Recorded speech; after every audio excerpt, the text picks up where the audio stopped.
It was the last days of October in the year 1900, and the London rain slid down the glass in long, trembling threads, blurring the yellow glow of the street lamps.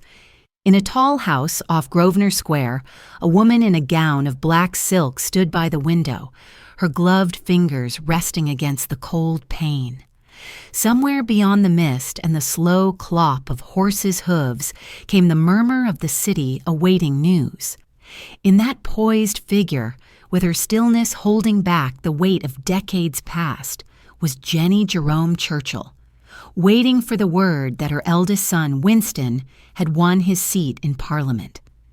The hour was not late, yet the house had the hush of night. Outside, the rain kept falling. Before we begin, dear listener, I greet you from across both time and distance. Tell me in the comments below when and where you are listening so that your moment becomes part of this shared circle of memory. If you wish for more such nights of history told softly, subscribe to this channel and we shall keep the lantern burning. It is not easy to see the child when the woman is already famous, when her name has been whispered in drawing rooms and her face has been captured in the soft silver of photographs. But to reach her beginning, we must go back, far back, across an ocean and into a house in Brooklyn in the year 1854, when the air smelled of wood smoke and salt, and the cobblestone streets still echoed with the accents of a dozen nations. Jennie Jerome was born into the restless embrace of America's new wealth. Her father, Leonard Jerome, carried the scent of horses and the bright clangor of Wall Street. He had the eyes of a man who could read both a ledger and a racecourse. Her mother, Clarissa Hall, brought quieter graces, though her lineage carried whispers of French blood and New England austerity. Jennie's childhood was not the still garden of an old family estate, but the moving, swelling tide of an age eager to grow. The Jeromes moved often, chasing the edge where opportunity gleamed. New York in those days was a city in the making, its harbor forested with masts, its avenues stitched with carriages, its air full of dust and ambition. If she learned grace, she learned it among the hum of sewing rooms and the careful observation of parlors where her mother received callers, while her father's fortunes rose and dipped like the tide. Her education was not entirely of the schoolroom. There were lessons, yes, French phrases pronounced with a soft tongue, music from a slightly out-of-tune piano, the polite sketches of watercolor, but more potent were the lessons from the theater boxes her father loved to rent, where Jennie would sit, gloved hands folded, watching the actors spin lives out of nothing more than voice and gesture. There was something in that, an understanding that charm could be a kind of armor and beauty a form of currency that she would carry across the ocean. The ocean itself came soon enough. In 1867, Leonard Jerome removed his family to Europe, seeking both health for his wife and an entrance into the old world society. The journey by steamship was a slow crossing, the Atlantic swelling dark and green beneath the iron hull. Jennie, not yet a woman but already aware of the turning heads her presence provoked, walked the decks in her bonnet, the salt air lifting stray strands of her hair. The ship smelled of coal and damp rope, of tar warmed in the sun, and the rhythm of the engines set a steady beat beneath each day. She was leaving a land that was still making itself and sailing toward one that had already been made, stone by stone, century by century. Paris, in the years after the Second Empire's glitter, still held its air of splendor. For a young American heiress, the salons were both a school and a stage. The light in those rooms was different from Brooklyn's, filtered through heavy curtains, softened by gilt mirrors, falling on faces powdered to perfection. Jennie learned to move in these spaces as if she had always belonged there, though her accent marked her, though her laughter came quicker than that of the Parisian-born. It was in these rooms that she began to gather a kind of invisible wardrobe. mannerisms, phrases, a way of listening with her head slightly tilted that would serve her in the years to come. Her father's investments in Paris were as changeable as the weather, and so the Jeromes drifted between the continent and England, between rented houses and borrowed landscapes. England in those days had a different scent than France, less perfume, more damp earth and coal smoke, and its society, though polite, had a way of weighing newcomers, especially Americans, in the palm of its collective hand. There was curiosity, of course. The English had long been fascinated by the wealth of America and the boldness of its daughters. But there was also the quiet reserve, the watchfulness of an island that had seen many visitors and absorbed few. Jennie was not discouraged. She learned quickly that the English valued ease over effort, that a woman must never seem to be trying too hard, even if she had labored for hours over her gown or her hair. She rode horses with a skill that drew admiration, and she played the piano with a touch that suggested both discipline and fire. Her beauty, remarked upon even in her own country, was the sort that did not fade under candlelight. Her dark eyes held a directness that could disarm or challenge, depending on how they were met. In the summer seasons, when the fashionable world decamped to the Isle of Wight or the shores of Cowes, Jennie found herself in circles where titles were as common as teacups, and where conversation flowed as freely as the wine. She stood out, of course, an American in a sea of English rosebuds, and there were some who thought her too forward, too quick in speech. But there were others who found her vitality refreshing, who admired the way she could enter a room and seem to draw the light toward her without claiming it. There is a moment in every life when the path bends, and we see only later how far that turn will take us. For Jennie, it may have been on such a summer afternoon in 1873, when the sails of the racing yachts dotted the horizon and the air was thick with the mingled scents of sea and sun-warmed varnish. She was in Cowes among the guests of the Prince of Wales when she first encountered Lord Randolph Churchill, the younger son of the Duke of Marlborough. The details of their first exchange are clouded by differing accounts. Some say it was a glance across a room, others that they were introduced in the easy manner of the season. But whatever words passed between them, they were enough to set the course of her life in a direction neither could fully foresee. Did she know then, standing in her summer gown with the wind tugging at its hem, that she would soon exchange the restless pace of her American youth for the measured, intricate rhythms of the British aristocracy? Did she imagine the house in which she would one day stand in black silk, awaiting news of her son's political fortunes? Or did the moment simply feel like another in a long chain of bright, passing days, one whose weight would only be felt in memory? The yacht bells rang for the evening's return to shore, and the light on the water turned to silver. The future waited, as it always does, in the quiet spaces between heartbeats. The yacht bells still rang faintly in her ears as she stepped ashore, the last of the daylight shimmering across the gentle tide. The smell of seaweed clung to the wind, mingling with the sharper scent of salt-crusted wood from the pier. Behind her, sails folded themselves into silence, the boats now tethered like great white birds at rest. Ahead, the promenade stretched toward the glow of lanterns that marked the heart of Cowes, where the music of the evening would soon begin.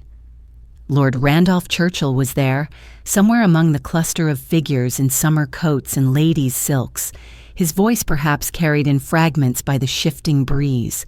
He was not a man yet weighed by years or politics, but already there was a quality about him, an air of having been born into the certainty of a place in the world.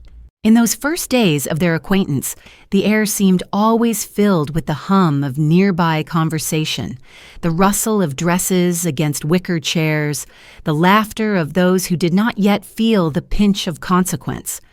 They met in drawing rooms where the windows opened to sea views, in gardens where roses brushed against iron gates, in the stables where the scent of warm horses filled the air. There was a shared youthfulness, though his was wrapped in the tailoring of an English gentleman, and hers in the vitality of a woman who had crossed the Atlantic with her own sense of destiny. Their exchanges were not long, perhaps a remark about a regatta, a shared glance over a dinner table, but the current between them seemed to deepen with each passing hour. The summer season has a way of condensing life. Days are shorter in memory than they are in living, and each meeting carries the weight of its scarcity. Soon there were moments when they found themselves walking together, the gravel paths crunching beneath their steps, the conversations skimming from the trivial to the telling. He asked about America, and she spoke of its restless pace, its openness to fortune, the way it measured a man by his making rather than his ancestry. She asked about Blenheim, the Churchill ancestral home, and he spoke with a quiet pride that did not need embellishment, as though the very name was enough to conjure marble halls and tapestries. It was in such an atmosphere, heavy with both the ease and the urgency of youth, that the question of marriage arose. Here, too, the accounts diverge. Some say it was a whirlwind, a courtship of only days before the understanding was reached. Others claim it lingered over a week or more, each meeting drawing them closer to a decision. The truth is difficult to fix. In the absence of certainty, one can only imagine the scene. Perhaps an evening garden, the lanterns trembling in a light wind, a pause in the music from the house. He may have spoken with the directness of one accustomed to being heard, and she, with the quick grasp of opportunity that was both instinct and training, may have answered with a calm that belied the racing of her thoughts. What was the true spark? Was it love, or the recognition of a match that could bind her life to one of England's oldest names? The Jeromes were wealthy, but wealth is not the same as belonging. In England's rigid strata, an American fortune could glitter and yet not be wholly accepted. To marry into the Churchill line was to place oneself at the very heart of a story that stretched back to the first Duke of Marlborough, to battles fought and won, to a grandeur that could not be purchased outright. Yet for all the calculation that the world would later ascribe to her, perhaps in that moment there was also a simpler truth, that two young people had found in one another a meeting of wit, energy, and mutual fascination. The announcement, when it came, sent a ripple through both the English and American circles. There were those who raised their eyebrows. Speaking of haste, whispers traveled quickly in Cowes and London alike, that it was too sudden, that perhaps it had been urged along by more than affection. A marriage so quickly arranged was rare in such a society, where engagements often lingered long enough for every doubt to be weighed. But the wedding was set, and the machinery of family alliances began to turn. Leonard Jerome, ever the man to match spectacle to circumstance, gave his consent with a flourish. Clarissa, though more reserved, must have seen in her daughter's eyes that peculiar brightness that comes when the path ahead seems certain. The Duke of Marlborough, Randolph's father, regarded the match with a pragmatism befitting his rank. If the American girl brought beauty and a sizable dowry, she also brought a quick mind and a confidence that might steady his son, whose own temperament was more mercurial than measured. As the days closed in on the wedding, the light of summer thinned, the evenings growing cooler. Jennie spent her last weeks of freedom walking between trunks, half-packed for London, and visits to dressmakers whose pins and fabrics turned her form into the vision expected of a future duchess's daughter-in-law. The gowns were lighter in hue than the silks she would later favor, soft creams and pale blues. But even then there was a preference for deep, rich accents that seemed to draw the eye upward to her face. And what of Lord Randolph in those weeks?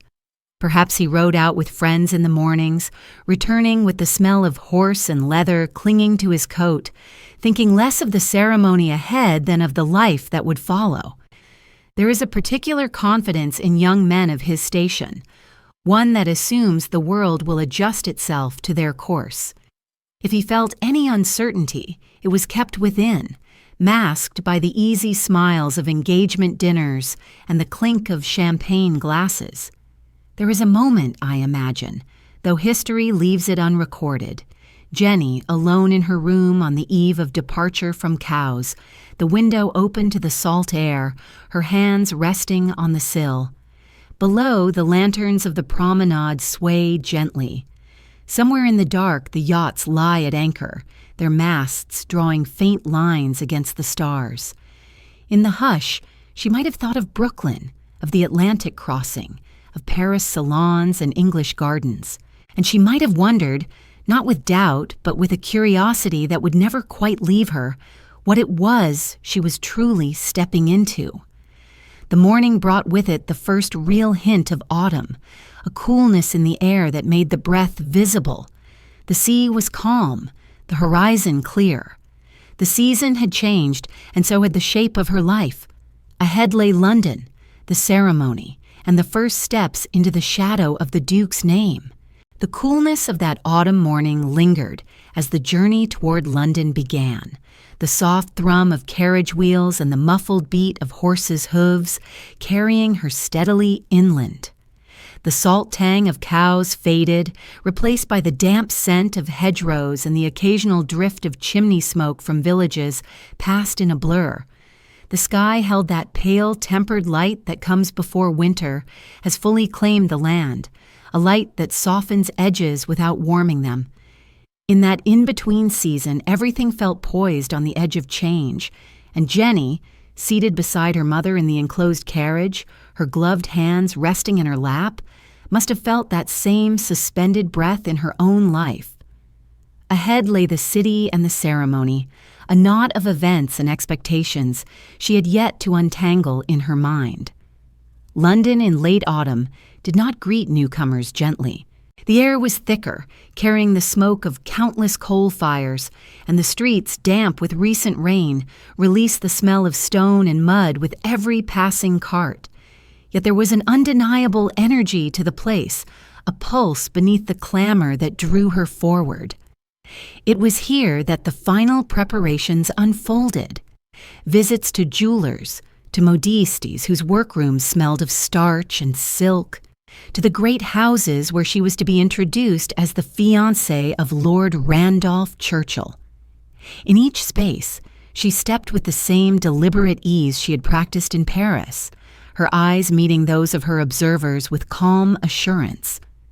The wedding was set for April of 1874, but the haste of its arrangement gave the months before it a strange compression. Time seemed to move differently, certain days heavy with formalities, others so light and fleeting they seemed almost to disappear. The engagement was noted in society columns on both sides of the Atlantic, the language alternately warm and guarded.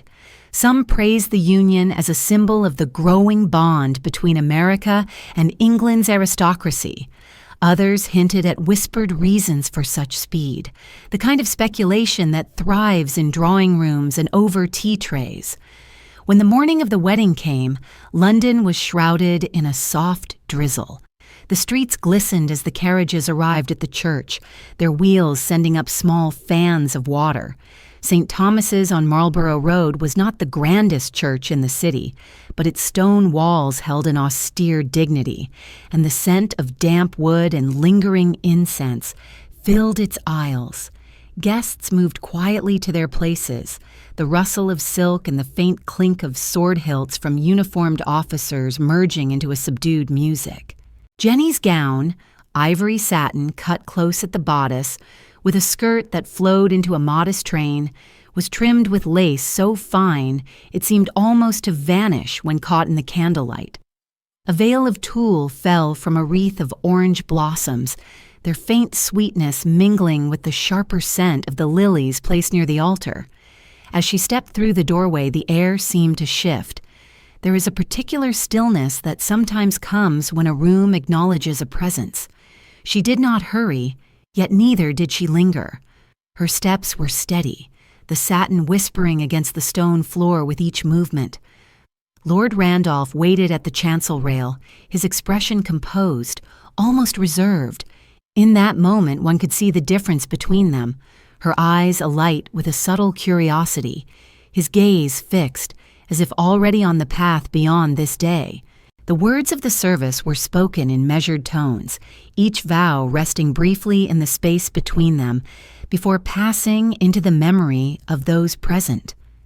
When the rings were exchanged, they caught the light for a brief instant before disappearing into the warmth of joined hands.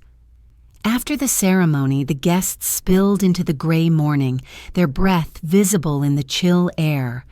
The drizzle had eased, leaving the streets slick and reflective, as if the city itself were offering a mirror to the new couple.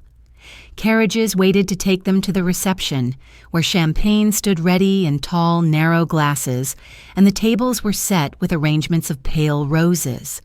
The toasts were polite, the laughter measured, yet in certain corners of the room, conversations turned to the questions that still hovered, questions of fortune, of ambition, of how quickly a union could be tested by the demands of public life. For Jennie, the day's true weight may have settled only later, in the quiet of the evening. The noise and warmth of the reception gave way to the softer sounds of a house at rest, the muted creak of floorboards, the settling sigh of fires in the hearth. In her wedding chamber with its heavy draperies shutting out the damp chill, she might have stood a moment before the mirror, the lace of her gown spilling in soft folds to the carpet. There is a solitude in that first night after the vows, a solitude not born of loneliness but of awareness that something irreversible has taken place, that the life ahead will be shaped in ways not yet seen. She had crossed from the independence of a daughter to the role of a wife, from the shifting freedoms of courtship to the structured expectations of marriage within one of England's oldest families. It was a crossing made in the space of a few spoken promises, yet the echoes of those words would follow her for decades. And somewhere within that awareness, perhaps there was also a flicker of resolve that she would not simply inhabit the place she had entered, but leave her own mark upon it. Beyond the curtained windows, the rain had returned, fine and steady, its rhythm against the glass like the slow ticking of a clock. London streets lay quiet, their lamps casting dim halos into the mist. The city slept, and within it a young bride began her life under the weight and the light of a name that would shape her destiny. The rain against the curtained glass had not yet stilled when the rhythm of her days began to quicken, as if marriage had unlocked a series of events that would not wait for her to catch her breath. The weeks slipped past in a procession of visits, dinners, and the slow work of settling into rooms that were now hers to inhabit. The scent of new furniture polish mingled with the older smell of oak that had absorbed centuries of coal smoke and conversation. She moved through corridors hung with the faces of Randolph's ancestors, painted eyes that seemed to follow her with an air of measured curiosity, as if weighing this newcomer from across the ocean.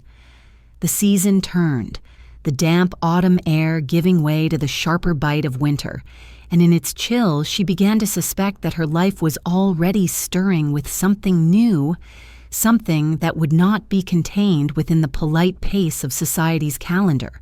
It was the early autumn of 1874 when the news began to settle as fact.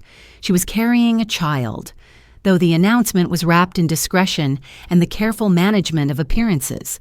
In such circles, time itself seemed malleable, a matter of how one told the story.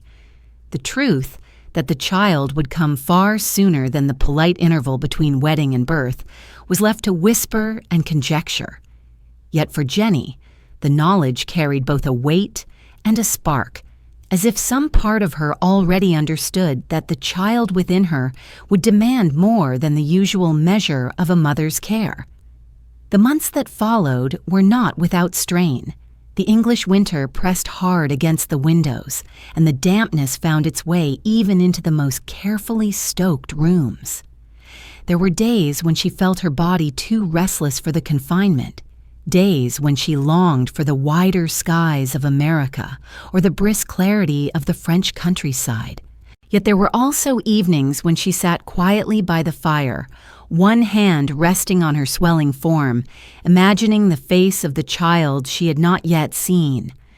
In those private hours when the noise of the household had ebbed away, she might have wondered if the child would carry the directness of her gaze or the composed reserve of Randolph's.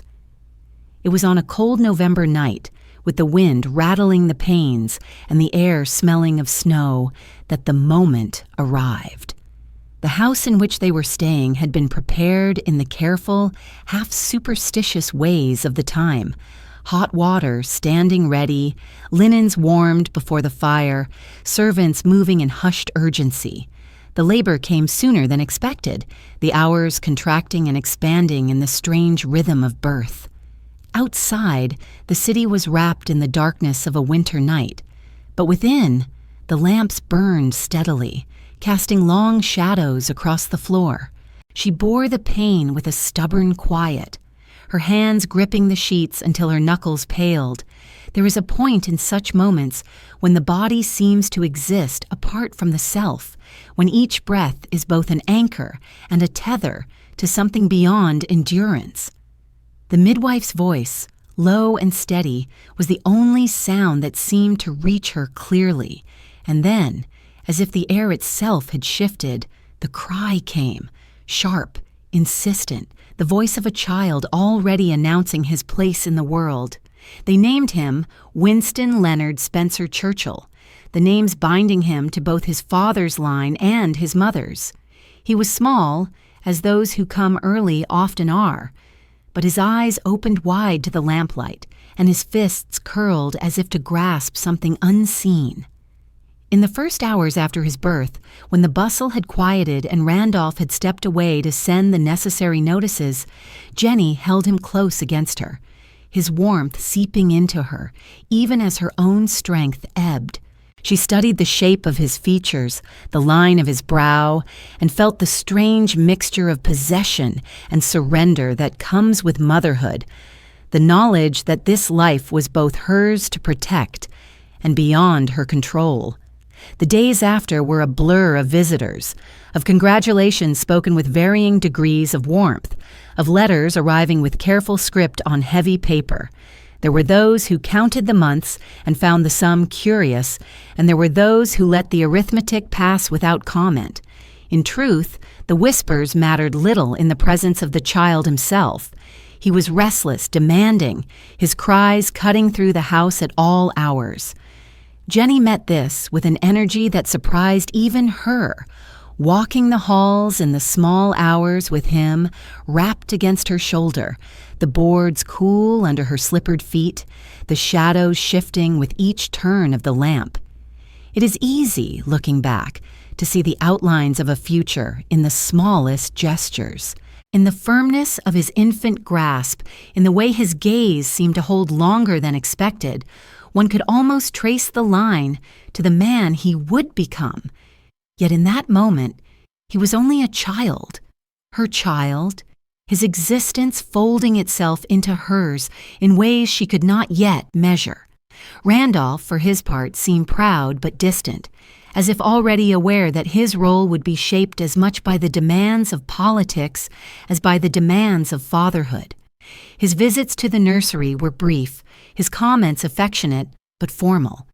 It was Jennie who absorbed the rhythms of feeding and soothing, who learned the particular angle at which he preferred to be held, who sensed the difference between a cry of hunger and a cry of fatigue. These small acts, repeated in the quiet hours, wove a bond that would stretch and bend, but never fully break, no matter what years and choices lay ahead.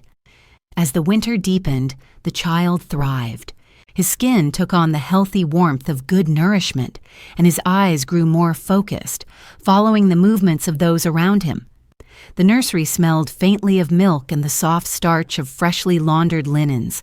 The air kept warm by a small fire that flickered even through the daylight hours. Outside, the city continued its relentless pace, carriages over cobblestones, the calls of street vendors, the muffled tolling of bells. But within that room, time seemed to move differently, each day marked not by the hour but by the quiet milestones of growth. And so, in the closing days of 1874, with the world beyond still cloaked in frost and fog, Jennie found herself both anchored and transformed. She had entered marriage as an heiress and a bride. She stepped into the new year as a mother, her life now bound not only to the weight of the Churchill name, but to the uncharted path of the son who bore it. Beyond the nursery door, the corridors of power and society awaited, their demands undiminished. But within that small, warm space, the air was filled with the steady breath of a sleeping child and the faint promise of all he might one day become. The soft breath of the sleeping child lingered in her ears, even as she stepped once more into the wider rooms of the world, leaving the nursery's warmth for spaces that smelled of beeswaxed floors and candle smoke, where the air was alive with the murmur of conversation and the subtle movements of a society forever watching itself.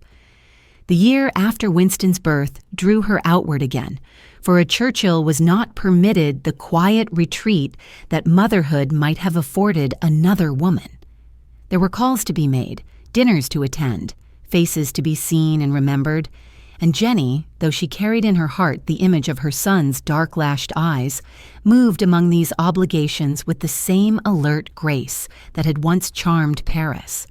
London's drawing rooms in the mid-1870s were theaters in their own right, the players less obvious but no less aware of their audience. Light pooled in gilded sconces, reflected in mirrors whose glass had learned the shapes of countless seasons. The scent of coal fires mingled with that of wax polish, and above it all floated the faint perfume of roses or violets from bowls placed with care on marble tables. A woman's success in such rooms depended on a delicate balance. Too quiet, and she risked being overlooked. Too bold, and she invited censure. Jennie managed that line with instinct, her laughter warm but never uncontrolled, her glances precise as a fencer's thrust. It was not only London that claimed her presence. The Jerome's ties to the continent remained strong, and in Paris she was greeted as one of their own, though the city had changed since she had first walked its boulevards as a girl. The salons still glittered, the mirrors still multiplied the glow of candlelight, but there was a faint weariness in the air, a sense that the century had shifted and the old splendors were now tinged with nostalgia. In these rooms, conversation slipped easily between French and English, the topics as likely to be a new piece of music as the turn of events in the Assemblée. In Paris, Jennie moved with a different freedom than in London. Here, her American origins were not a curiosity to be examined, but part of a broader tapestry of cosmopolitan life. She could speak more quickly, gesture more openly, laugh without the careful pause she used in Mayfair. The salons were places where ideas and art could mingle with the subtler politics of influence, and she listened as closely as she spoke, storing away impressions that would serve her later. The years of her early marriage were years of movement, between capitals, between the private intimacy of family life, and the public demands of position. Randolph's own ambitions kept them in motion, his political career gathering shape in the House of Commons, his speeches earning both praise and the occasional rebuke.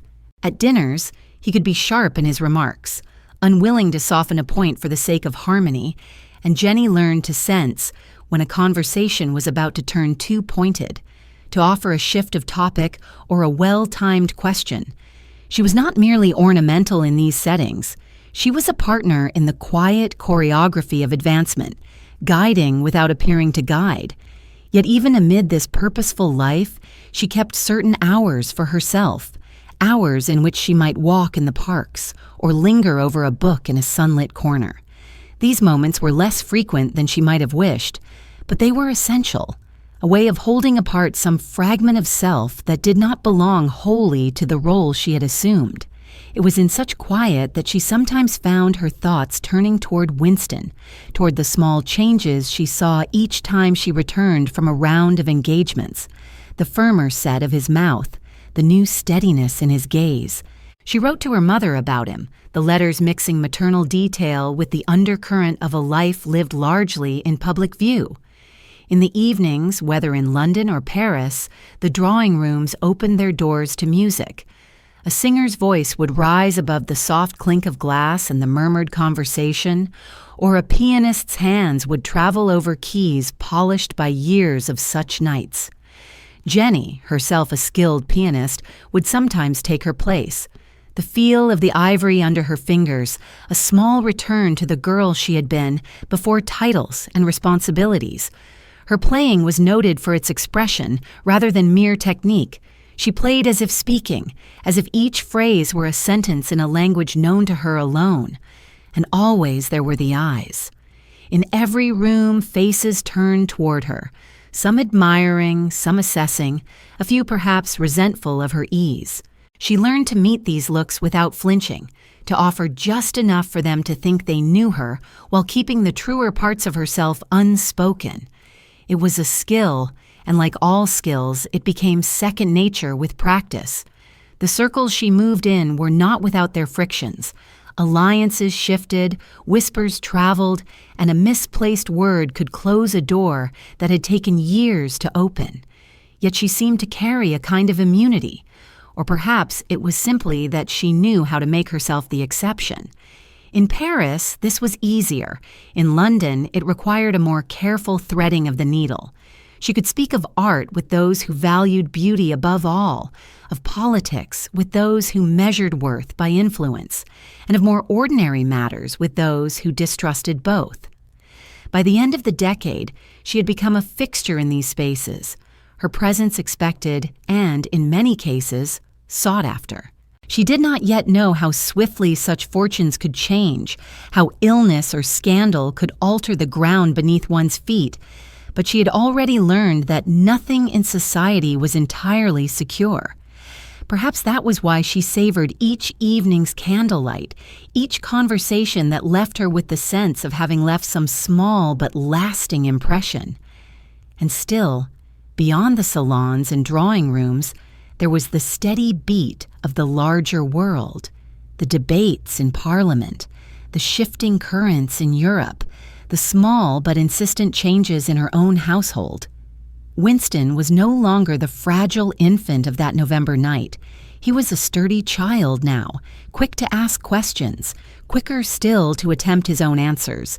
In him, she saw not only the echo of his father's will, but also a certain independence of thought that she recognized as her own. There's a kind of double vision that comes in such years. The life lived in public, polished and deliberate, and the life in private, where the hours are measured not by engagements, but by the growth of a child, the sound of his footsteps down the hall. Jennie moved between these worlds as if they were simply two rooms connected by a single door, opening and closing it as needed. And yet, sometimes, in the late hours after returning from a reception, she would pause before crossing that threshold, her hand on the doorknob, listening for the quiet breath within.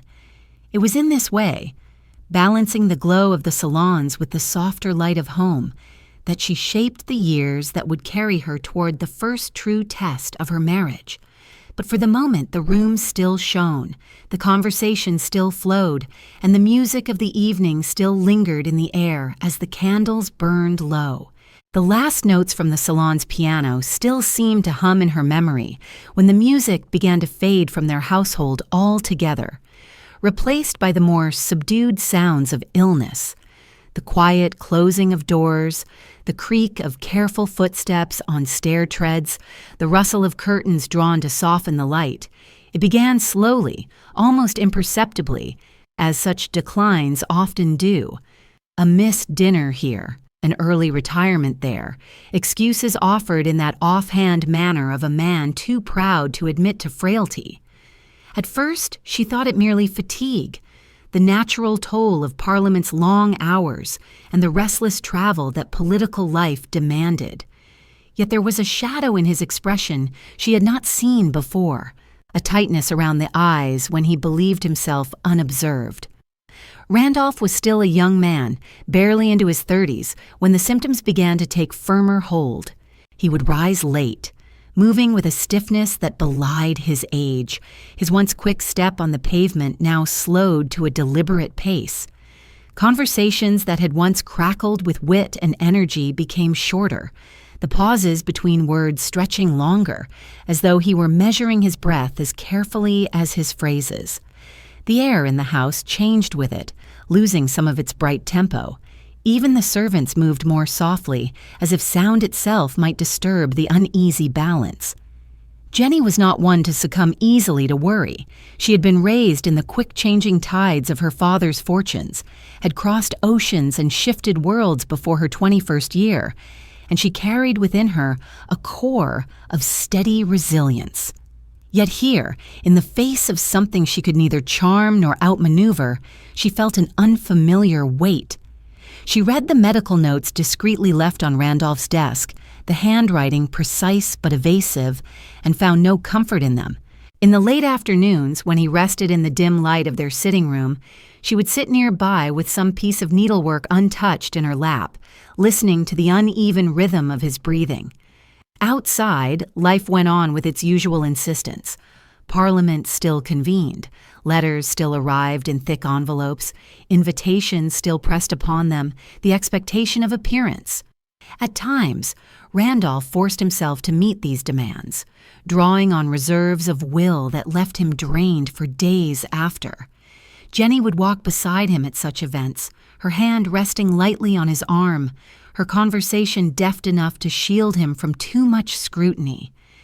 In the candle-lit interiors of political dinners, she played her part with the same poise she had always shown, though now there was a quiet vigilance behind her smiles. Rumors, as they always did, began to drift through their circles.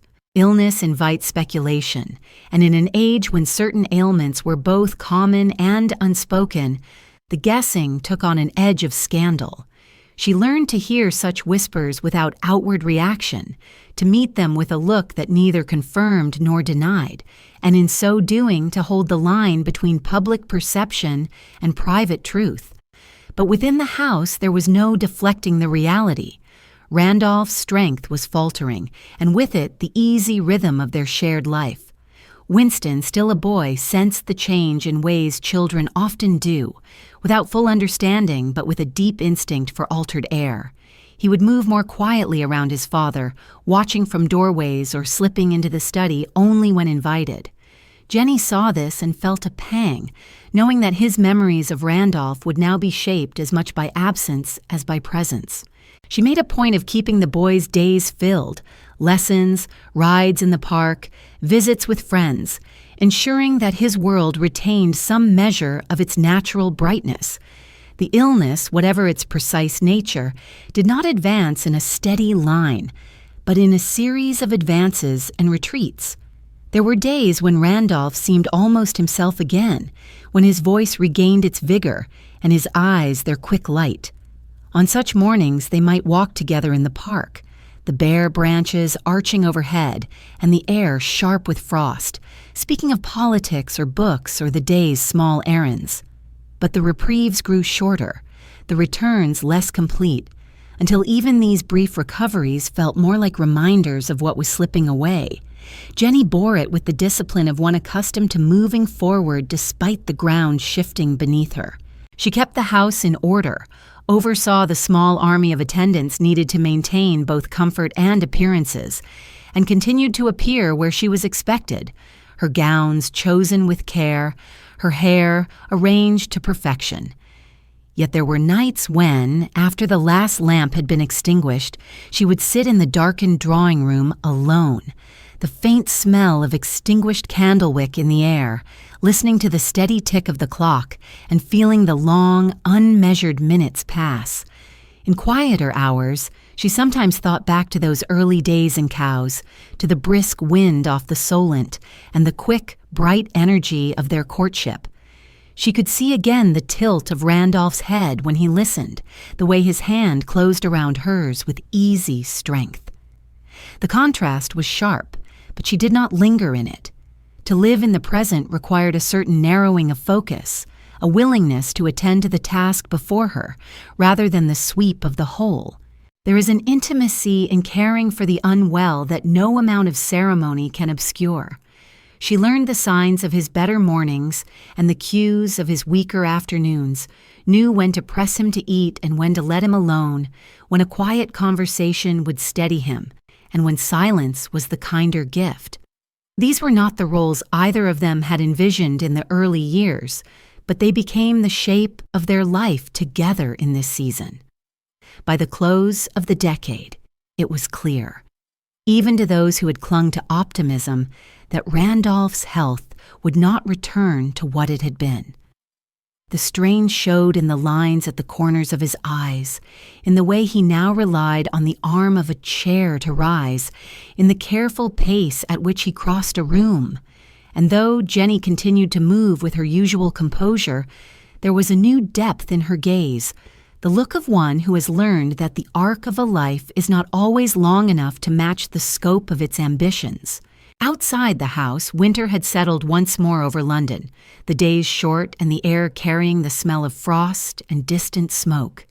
Inside, fires burned low in the grates, and in the room where Randolph sat by the window, the light fell gently across his face, pale now but still marked by the features that had once caught her across a summer lawn.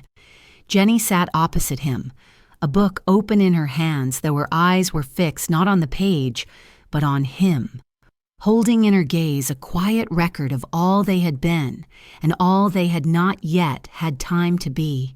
The pale winter light that had rested so gently on Randolph's face in those final months seemed, in memory, to linger long after he was gone, as if some part of the season had taken up permanent residence in her thoughts. His passing came with a kind of quiet inevitability, not sudden yet not easily prepared for. One evening there had still been the exchange of a few words, soft, measured, as though he knew each one should be spent sparingly, and then the next, only the hush of a house holding its breath. The hours immediately after blurred into a tapestry of small, distinct impressions: the cool feel of her own hand on the carved bedpost, the muffled tread of a servant carrying a message down the corridor, the faint scent of lavender water someone had brought in to temper the room's air.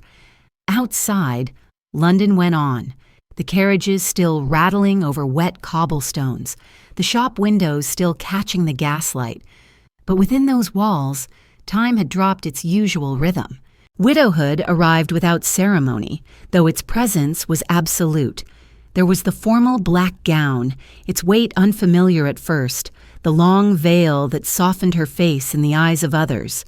These were not simply garments but signals to the world, and the world responded accordingly, with softened tones, with looks that lingered perhaps too long, with a certain mixture of sympathy and curiosity. The first days were a procession of calls, letters, and arrangements, each demanding a composure she was determined to maintain. It was not that she refused grief, rather she chose its private expression. In public her bearing was unbowed, her voice steady, her eyes clear. There were those who expected her to vanish from society for a time, to retreat into the narrow rooms of mourning, to dim the brightness she had once brought into a gathering. But Jennie had never been one to live wholly within the lines drawn for her. Even in the months immediately after Randolph's death, she appeared at certain dinners, certain musicals, moving through the candlelight in silks cut to flatter, but shaded deep in tone, a strand of pearls at her throat that seemed almost luminous against the dark fabric. If the more conservative matrons took note, so did the men whose gazes followed her. Her reappearance did not pass without comment.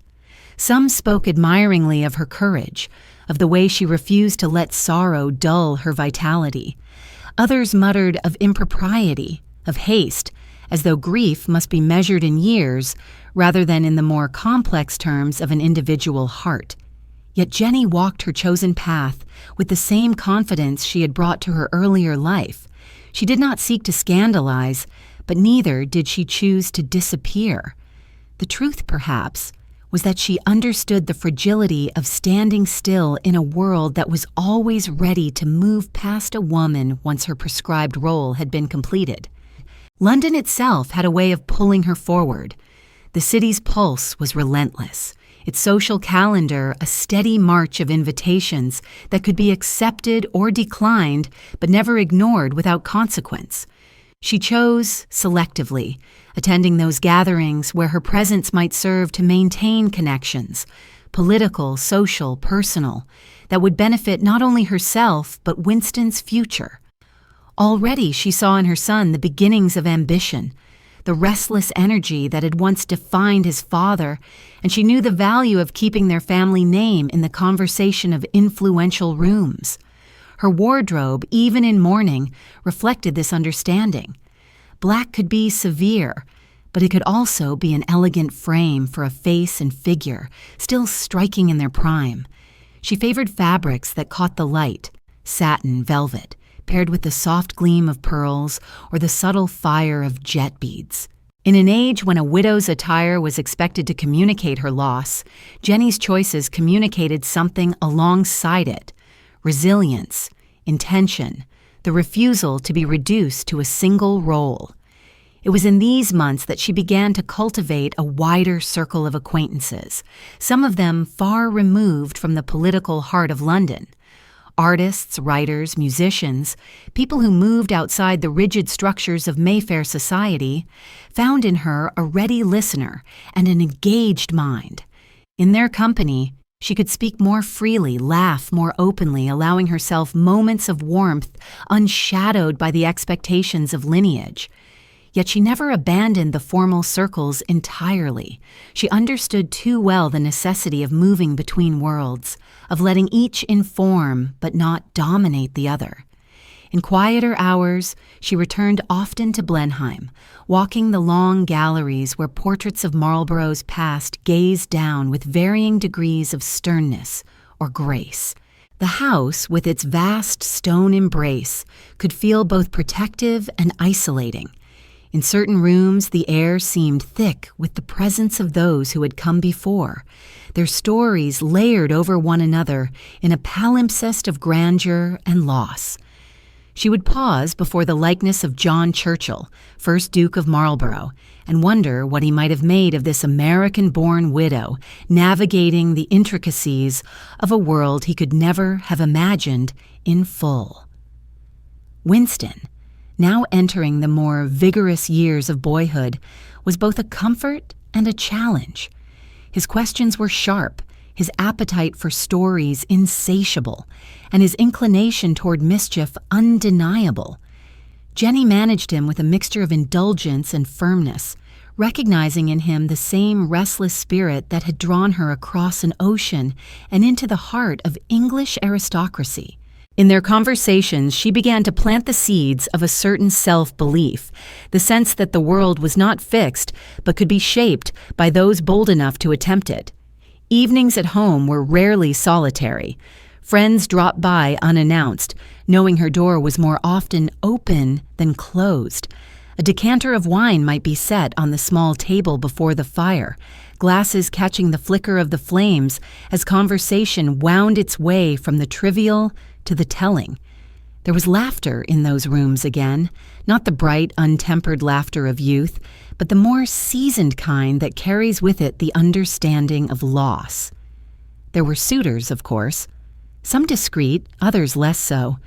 Widows of her age and beauty did not remain unnoticed for long, and Jennie's ability to converse with ease, to listen as though each word spoken were worth hearing, only heightened her appeal.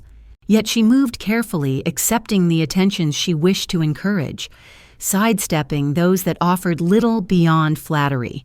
She had learned enough to know that every alliance carried its own set of consequences, and she was not yet ready to surrender the independence she had so recently claimed. As the seasons turned, the black of her mourning softened. She began to wear touches of gray, of lavender, colors that hinted at a return without fully declaring it. The pearls remained, now joined occasionally by a brooch or a bracelet with a history of its own.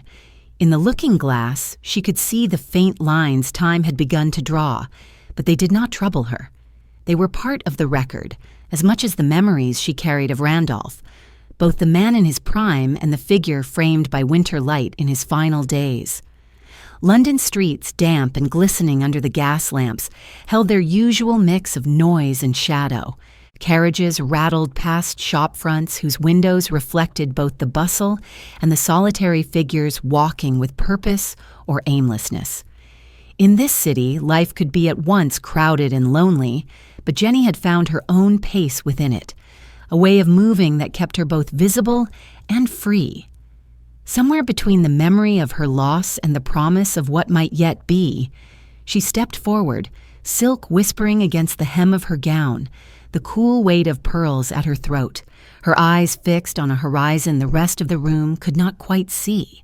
The rustle of silk and the cool weight of pearls had become as familiar to her as the steady rhythm of her own steps through London streets when the first telegrams began to arrive, their thin envelopes crisp in the hands of the footman who carried them in. They were small things, pale slips of paper folded with impersonal precision, yet they seemed to carry within them the pulse of a distant drumbeat. Winston was gone from England now, gone from the small upstairs room where she had so often found him, bent over a book or sprawled on the carpet with toy soldiers arranged in elaborate formations. He had exchanged the safe walls of Blenheim and London for the dust and uncertainty of military life, and the wires that crossed continents brought her only fragments of his days. At first, the news came in formal phrases, stripped of anything that might too easily betray the reality on the ground. Words about troop movements, about weather, about health, phrases that reassured without revealing. Yet Jennie had always been quick to read between lines, and in the spaces where the ink was absent, she could feel the weight of what was not being said. The smell of hot iron from the telegraph office seemed to linger in her imagination, mingled with the dust of some foreign road, the glare of sun on a soldier's face. She carried those words with her into the drawing rooms and salons, into the measured chatter of dinners and the more intimate conversations of late-night visits. Few people asked directly about her son. Those who did often framed their questions with polite vagueness, as though to acknowledge the risk too plainly might somehow tempt fate. She would answer lightly, speak of his spirit, of his readiness to see the world, and she would smile in a way that allowed no further probing. But in private, late in the evening, she would sit at her writing desk and compose letters that stretched over several pages, letters in which she allowed herself to write as though she were speaking directly to him. Advice offered with care, small news from home, even passing comments on the political climate in London, as though he might read them in a quiet moment between duties. Winston's ambitions had always been sharp-edged. Even as a boy, he was drawn to the military not only for the uniform and the promise of travel, but for the challenge, the proving ground it offered. Jennie had watched his preparations with a mixture of pride and apprehension, seeing in him the same restlessness that had once carried her across the Atlantic. It was not in him to live quietly, of that she was certain.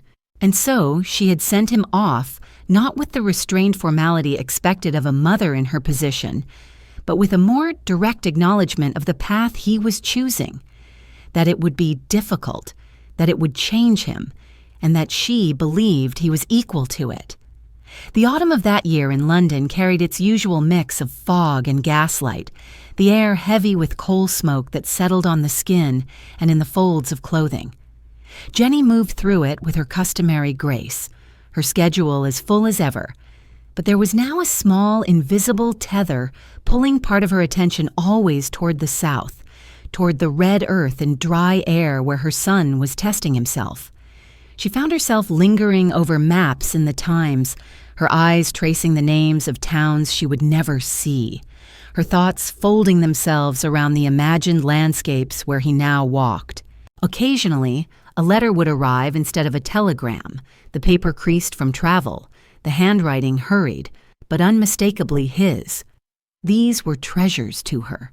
Here was the voice she knew, wry and keen, sketching scenes of officers' messes, of long rides under pitiless sun, of the camaraderie and the boredom that seemed to alternate without warning.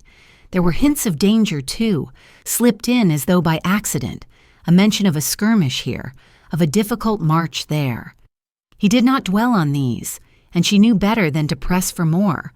But each time she finished reading, she would fold the letter carefully, hold it for a moment in her hand as though the warmth of his fingers might somehow still be in the paper, and then place it in the small rosewood box where she kept such things. Her own life did not stand still in his absence. There were charitable committees to attend, evenings at the theater, even the occasional excursion to Paris when the invitation was right. Yet she found that her conversations now carried a quiet undercurrent.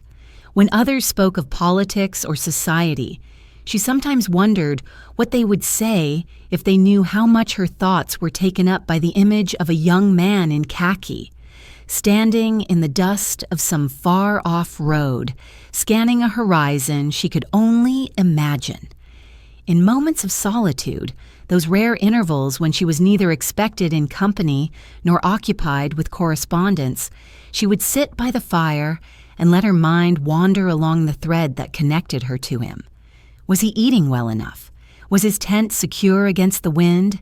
Did he still, in idle moments, remember the feel of the lawns at Blenheim under his feet, the way the river curved like a silver ribbon through the grounds? Such questions had no answer, but they filled the space between her and the next scrap of news. When the first reports of active engagement reached England, they came not from him, but from the newspapers, written in the cool detachment of military reporting. She read them carefully, noting every detail, matching them against the sparse information in his letters. There was relief in seeing his unit mentioned without casualty, though she knew well enough that such reports were rarely complete. The knowledge that he was under fire, even at a distance, even without the specifics, was a cold stone in her stomach, one she carried without allowing it to show in her face. In the weeks that followed, she noticed how the arrival of each new telegram altered the air in the house. The servants, though they said nothing, would watch her as she broke the seal, their own expressions softening or brightening according to the look on her face. Friends who called in the afternoons might find her more animated or more reserved, depending on the morning's post. She did not begrudge them their curiosity. It was only human to be drawn to the threads of another's story, especially when it was playing out against the backdrop of empire and war.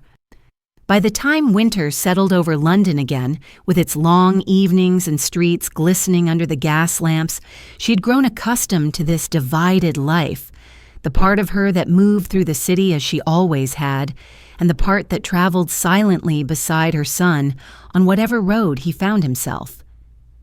She had learned to listen for the faint echo of hoofbeats and the sound of distant carriages, to see in the rising steam from a street vendor's cart the imagined dust of some far-off plain. And always, in the moments before she slept, she would let her mind drift toward him, as if by the simple act of thinking his name she might, in some invisible way, send a fragment of home to wherever he was. It was a small comfort, perhaps, but it was hers. That night's last thought of Winston still lingered the next evening, a faint, unbroken thread in her mind, when she stepped into the soft darkness of a London garden where lanterns hung like pale moons in the branches. The air held the cool scent of damp earth, and somewhere beyond the hedges the muffled strains of music drifted from the house, the rhythm blurred by distance. She had come out between dances, the weight of the room's heat still on her skin, to breathe air unperfumed by too many flowers and too many people. The gravel gave slightly beneath her shoes, the sound absorbed by the night. It was there, in the half-light between hedge and lawn, that she encountered him. The younger man, bright-eyed, eager, whose presence at earlier gatherings she had noted without much thought. He was of good family, though without the depth of title or the great estates that anchored many of her acquaintances. His speech carried the light cadence of someone for whom the future was still a wide, unplotted field, and there was an openness in his expression that was rare in rooms where most faces were careful masks. They exchanged the small civilities of chance meeting, words about the mildness of the evening, the play of light on the leaves, the music that reached them in softened echoes. What passed between those pleasantries and the question he asked later is difficult to fix precisely.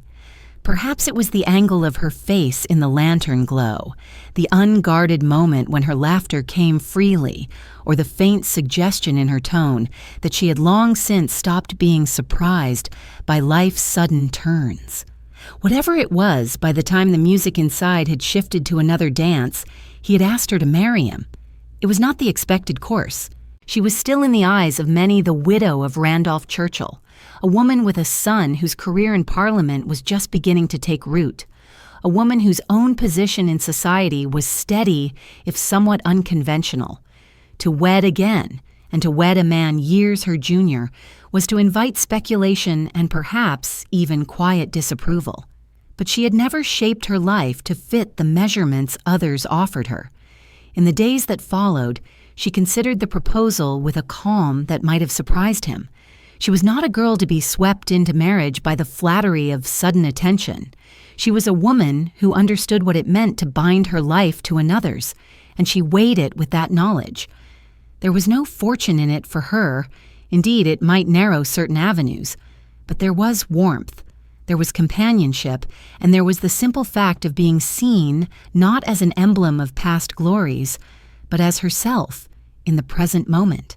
When she accepted, she did so without the fanfare that had marked her first marriage. The engagement was brief, the wedding quieter, the guest list trimmed to those whose presence would add to the occasion rather than to the gossip columns. It was a summer ceremony, held in a house where the windows stood open to let in the scent of roses and cut grass, the air heavy with the promise of rain that never quite arrived. She wore silk the color of pale tea, the neckline modest but softened with lace, and at her throat a single pearl, an echo of her past without being a repetition. The days that followed were neither wholly settled nor entirely uncertain. Her new husband brought into her life a lighter rhythm, evenings without obligation, mornings spent in conversation that did not require the constant weighing of words. Yet she was not naive to the differences between them, differences of experience, of temperament, of the way each measured time. She carried with her the discipline of years lived under scrutiny, the quiet knowledge of how quickly the ground beneath a marriage could shift. Their household was smaller than the one she had maintained with Randolph, the rooms fewer but warmer, the servants attentive without being stiff. Friends came and went more freely here, lingering over supper or arriving unannounced for tea. There were days when it felt almost like the life she might have had if she had never stepped onto that yacht in Cowes all those years before, days when the pace was unhurried, when the weight of history and title was replaced by the simple pleasures of a shared meal, a walk through the park, a book read aloud by the fire. But London's gaze was never entirely absent. At larger gatherings, she could feel the sidelong glances, hear in the measured tones of acquaintances the unspoken questions about her choice. Was it love? Was it an escape from the solitude that widowhood threatened? Or was it, as some speculated, a defiance, a refusal to be fixed in the role they had assigned her? She let them wonder. The truth was hers to keep, and she had learned long ago that a withheld truth was often more powerful than one freely given. Her life with him did not draw her away from Winston's orbit. If anything, the new marriage allowed her to approach her son's rising career with a steadier hand, unburdened by the sense that she was moving through the world entirely alone. She continued to host dinners where political figures found themselves seated beside artists, where conversations leapt the narrow fences of party and profession. She wrote to Winston as often as before, her letters carrying not only the news of London, but also the smaller, human details that tethered him to home. Who had married? Who had fallen from favor? Which corner of the park now bloomed with early daffodils? There were moments of quiet tension between her and her new husband, as there are in any union. He could be impulsive, impatient with the slower, layered manners of the circles she moved in. She could be sharp when she felt those manners threatened. Yet there was also laughter, and the easy comfort of knowing that an evening could be spent without a single word about politics or society. The marriage did not sweep her into a new world so much as add a new room to the one she already occupied, a space where she could set aside, if only for an hour, the careful composure that public life demanded. In that sense, it was a gamble, as all marriages are, but it was one she had entered with her eyes open, aware that even the best of wagers cannot promise the desired return. As summer tilted toward autumn, the nights grew cooler, and the lanterns that had hung in that garden months before were brought out again for a small gathering at their home. This time, as she stepped into the glow, she was no longer the widow encountering an unexpected proposal. She was a wife again, moving with the same measured grace, her pearl catching the light, her eyes reflecting not only the evening's warmth, but the knowledge of how many such evenings life might yet hold. And somewhere, far from the sound of music or the scent of roses, Winston was stepping into his own kind of gamble, his own test of judgment and resolve. She thought of him as she looked out across the garden, the faint hum of conversation behind her, the lanterns swaying gently in the night air. The lanterns in the garden still swayed faintly in her mind when she next found herself walking the polished corridors of Westminster, her gloved fingers brushing the cool marble rail as she ascended a flight of steps lit by high windows. Outside, the city was washed in a pale autumn sun, but in here, the air was dense with the smell of paper, ink, and the faint lingering tang of cigar smoke from rooms where doors had been left ajar. This was not a place she entered as a spectator. She had been in and out of these halls often enough to know that influence here was not merely a matter of votes and speeches. It was a matter of presence, of being in the right room at the right moment, of leaving the right impression in the right ear. Winston's name was beginning to circulate in these chambers with more regularity. He had returned from his military ventures with the bearing of a man who had seen more of the world than most of his contemporaries, and he was eager, sometimes too eager, for the fight of political life. Ambition can burn too hot if left to its own devices, and Jennie knew this. She also knew that though his own skill would have to carry him far, there were introductions to be made, dinners to be arranged, alliances to be quietly encouraged. These were not acts of open campaigning, not in the formal sense, but they were part of a campaign all the same. She began with her own network, drawing upon friendships that stretched across party lines and national boundaries. There were evenings when her table seated as many as a dozen guests, members of parliament, editors of influential papers, the occasional visiting diplomat, and she would guide the conversation as if she were conducting a piece of music, allowing certain topics to flourish, steering others into more favorable keys. Winston, when present, was always given the space to speak, but never so much space that he risked talking himself into trouble. She could, with a glance or a subtle shift in posture, cue him to expand, to temper, to deflect. The work extended beyond the dining room. In the afternoon, she would stop in at drawing rooms where she knew key figures might be found, or take tea with a hostess whose guest list could advance Winston's cause more effectively than any formal endorsement. These visits were never hurried. She understood the value of letting a conversation meander, of letting the other person feel that an idea had been arrived at naturally, rather than planted. More than once, she left such meetings with the distinct satisfaction of knowing that a seed had been sown, one that might not bear fruit for months, but would, when it did, seem entirely the other person's idea. Her marriage to her younger husband did not hinder these efforts, though it sometimes puzzled those who could not reconcile her domestic life with her political activity. She managed the balance with the same deftness she had applied to other complexities, compartmentalizing when necessary, integrating when useful. There were occasions when he accompanied her, offering a fresher voice in conversations that might otherwise have grown too familiar. At other times, she went alone, moving through the capital's political and social spaces with the independence she had always valued. Winston himself was both a joy and a challenge to promote. His energy was infectious, his speeches already marked by the rhythm and conviction that would later become his hallmark. But he was also prone to provocation, to making statements that drew more attention to his style than to his substance. Jennie's role, as she saw it, was to smooth the path without dulling the edge that made him memorable. She would gently remind him of the temperaments of those he sought to persuade, the importance of timing, the advantage of sometimes allowing silence to do the work of words. There were nights when she returned home late from such engagements, her mind still half in the conversation she had just left. She would remove her gloves slowly, the faint scent of the rooms she had been in, tobacco, polished wood, a trace of brandy, still clinging to the fabric. Sitting at her small writing desk, she would make a note of who had said what, of who had seemed receptive and who had not, of which threads might be worth pulling in the weeks ahead. It was a kind of ledger, though not one of numbers, a record of influence, of the slow turning of wheels behind the visible machinery.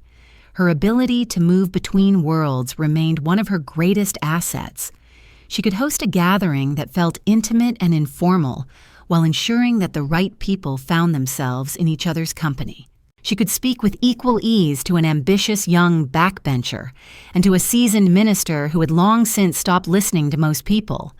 And she could do all this while giving the impression that she was simply enjoying an evening among friends.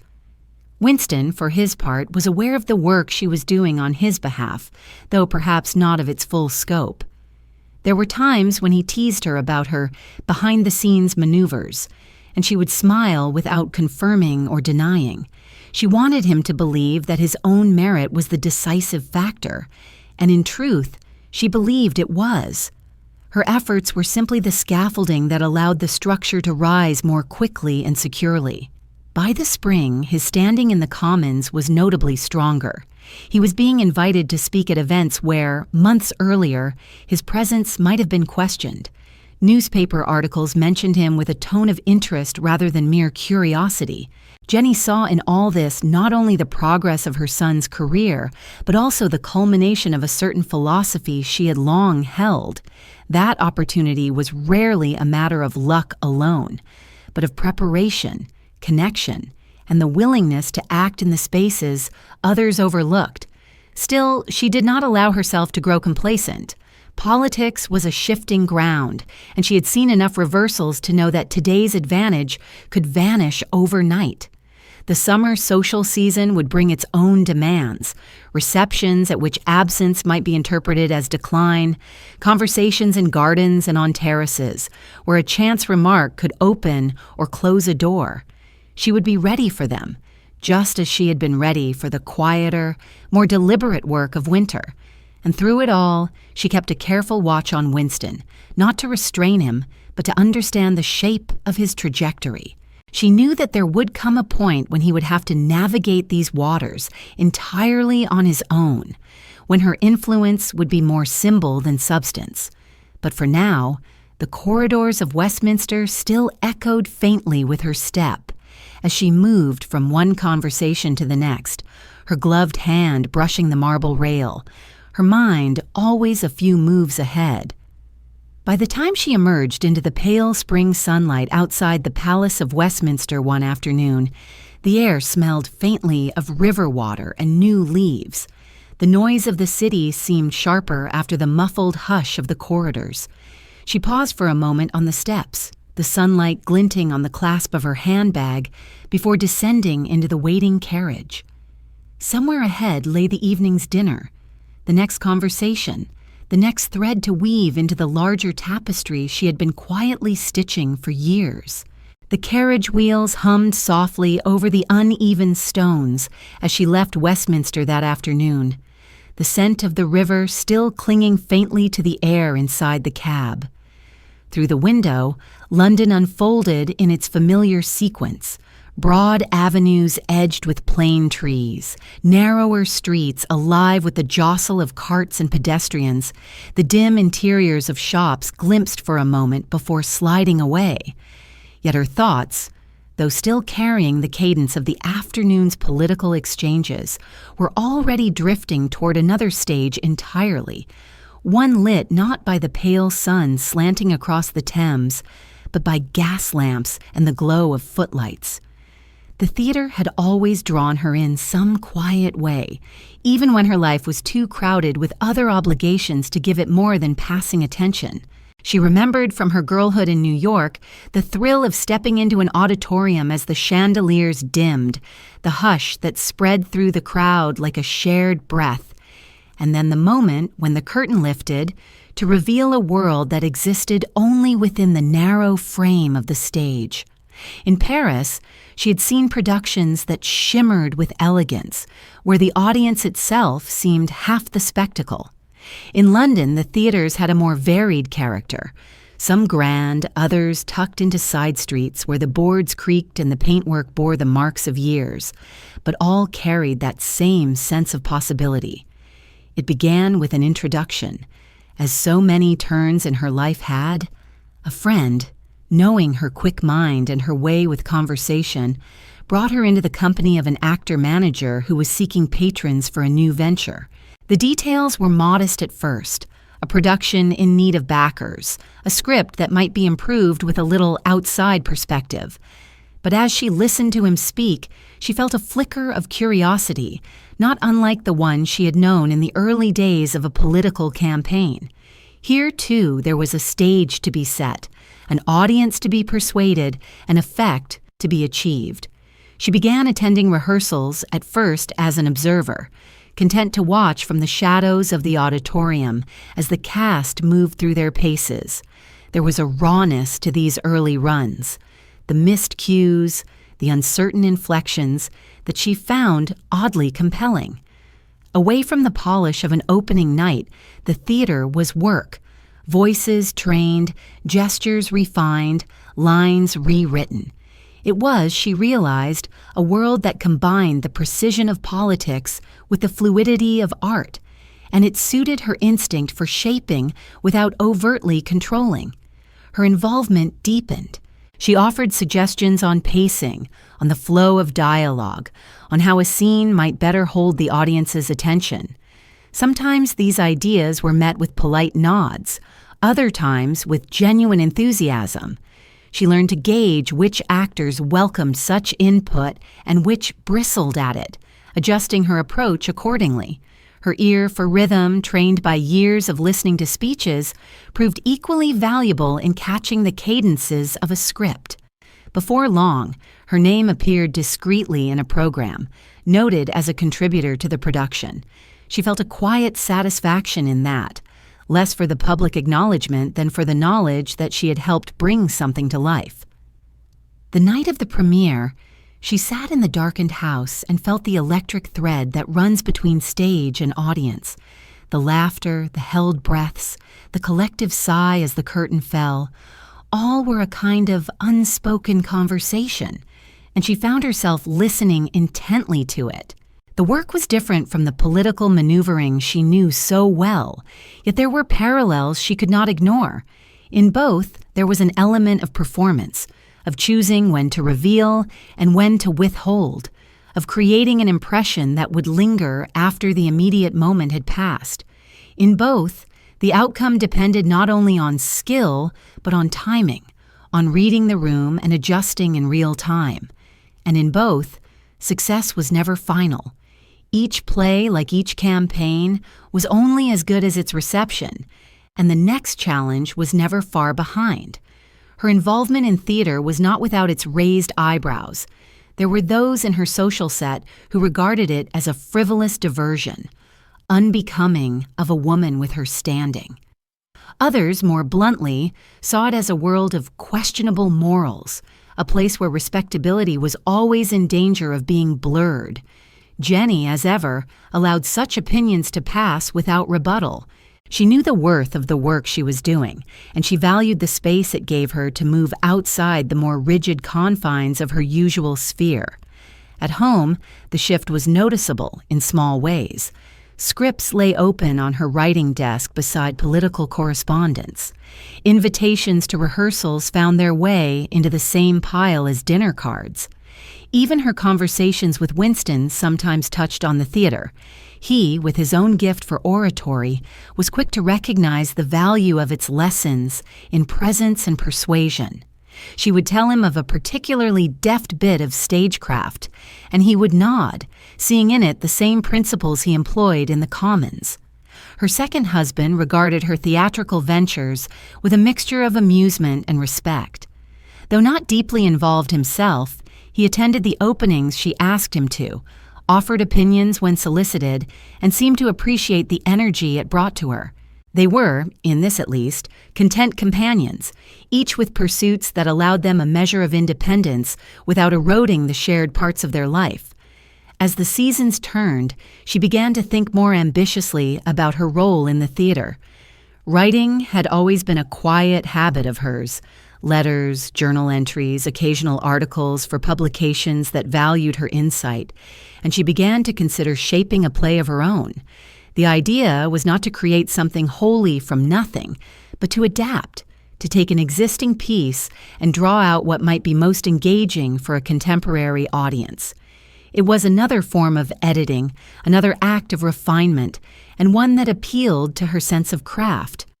In the evenings, she would work at her desk with a small lamp casting a pool of light across the paper. The rest of the room would be in shadow, the fire banked low, the faint sound of carriage wheels from the street the only interruption.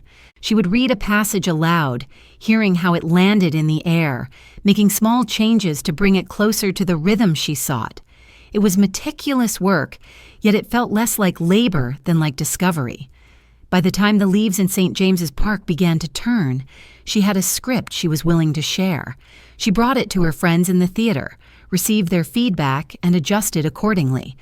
There were compromises, of course, lines she would have preferred to keep, scenes she would have drawn out, that fell to the necessities of staging. But when it was finally performed, she sat once more in the darkened auditorium and felt that same current run through her, the same subtle connection between herself and the room full of strangers who did not know, and did not need to know, how much of what they were seeing had passed through her hands. When the curtain fell, the applause was steady, warm, without being riotous. She left the theater quietly, slipping into the night air with her coat drawn close. The gas lamps cast soft halos on the wet pavement, and as she walked toward the waiting carriage, she thought of how many kinds of stages a life could hold, and how one might move between them without ever truly leaving one behind. The wet pavement outside the theater glistened faintly under the gas lamps as she stepped into the carriage, the faint smell of rain rising from the cobblestones. That shimmer on the street seemed to follow her into the weeks ahead, though it was soon joined by a darker shade, one that no lamplight could soften. The first letter, edged in black ribbon, arrived on a morning still blurred by the remnants of sleep. It lay upon her writing desk like a small, silent herald, its heavy paper cool beneath her fingers. Inside, the words were plain, the handwriting familiar, and yet they altered the shape of the day completely. It was not unusual in her circles for death to move quietly among acquaintances. Illness or accident, sometimes the slow surrender to years.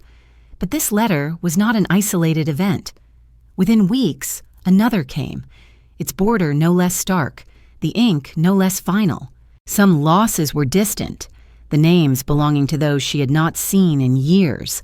Others struck closer, the kind of news that carried with it the faint echo of shared rooms, shared laughter. Each message seemed to arrive with the same ritual weight: the knock at the door, the envelope placed discreetly before her, the moment of pause before breaking the seal. There was no rhythm to it, no warning.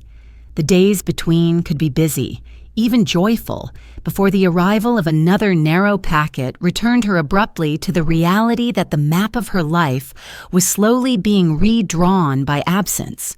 Her work in the theater continued, though she found herself moving through rehearsals with a quieter demeanor. She no longer lingered in the wings to trade light-hearted remarks between scenes. Instead, she would sit near the back, her eyes steady on the stage, but her thoughts sometimes wandering. The company noticed the change, though they did not press her for explanation. In that world where each person's private story was often obscured behind the performance, it was an unspoken courtesy to let the curtain stay drawn when someone chose it. At home, she began to adjust her days. Invitations were accepted more sparingly. Evenings that might once have been spent among a crowded room were now often given to solitary hours at her desk or by the fire. She wrote more letters, sometimes to those she had not corresponded with in years. These were not the careful missives of society, but looser, more candid exchanges, memories shared, fragments of thought, even the occasional confession of weariness. She found that the act of writing, of sending something outward, softened the sharpness of the news that kept arriving inward. Her second husband felt the change as well. Their life together, already more private than her first marriage, became still more so. He adapted easily, finding contentment in the quieter pace, though he sometimes tried to draw her into conversation about returning to a livelier routine. She would smile, promise to consider it, but the promise was left unkept. She was not withdrawing out of despair, but rather conserving herself, as if instinct told her to gather her energy for whatever turn might come next. Winston's letters, arriving between these black-rimmed envelopes, were a relief. His words carried the forward momentum of youth, his sentences untroubled by the losses that now seemed to dot her weeks. He wrote of his work, of meetings that went well, of the occasional skirmish in the Commons that left him feeling either vindicated or determined to try again. She read these accounts slowly, savoring their lightness, and answered with encouragement, careful not to let her own tone grow too heavy. It was not that she sought to hide her reality from him, but that she felt no need to pass along the full measure of it while he was building his own foundations. In the quieter hours, she found herself drawn to certain objects in her rooms: a small portrait in a silver frame, the delicate glaze of a porcelain vase, the faint crack in the edge of a writing box that had belonged to her mother.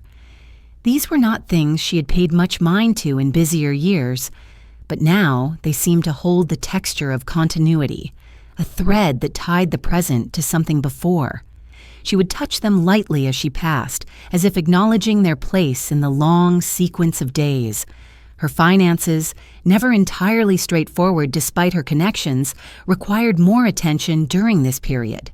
The costs of maintaining her position, both socially and materially, were constant, and the theater, while rewarding in other ways, did not produce the kind of return that eased such burdens.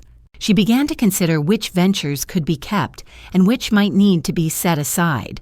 This, too, was a form of retrenchment, though she did not think of it in terms of loss so much as rebalancing.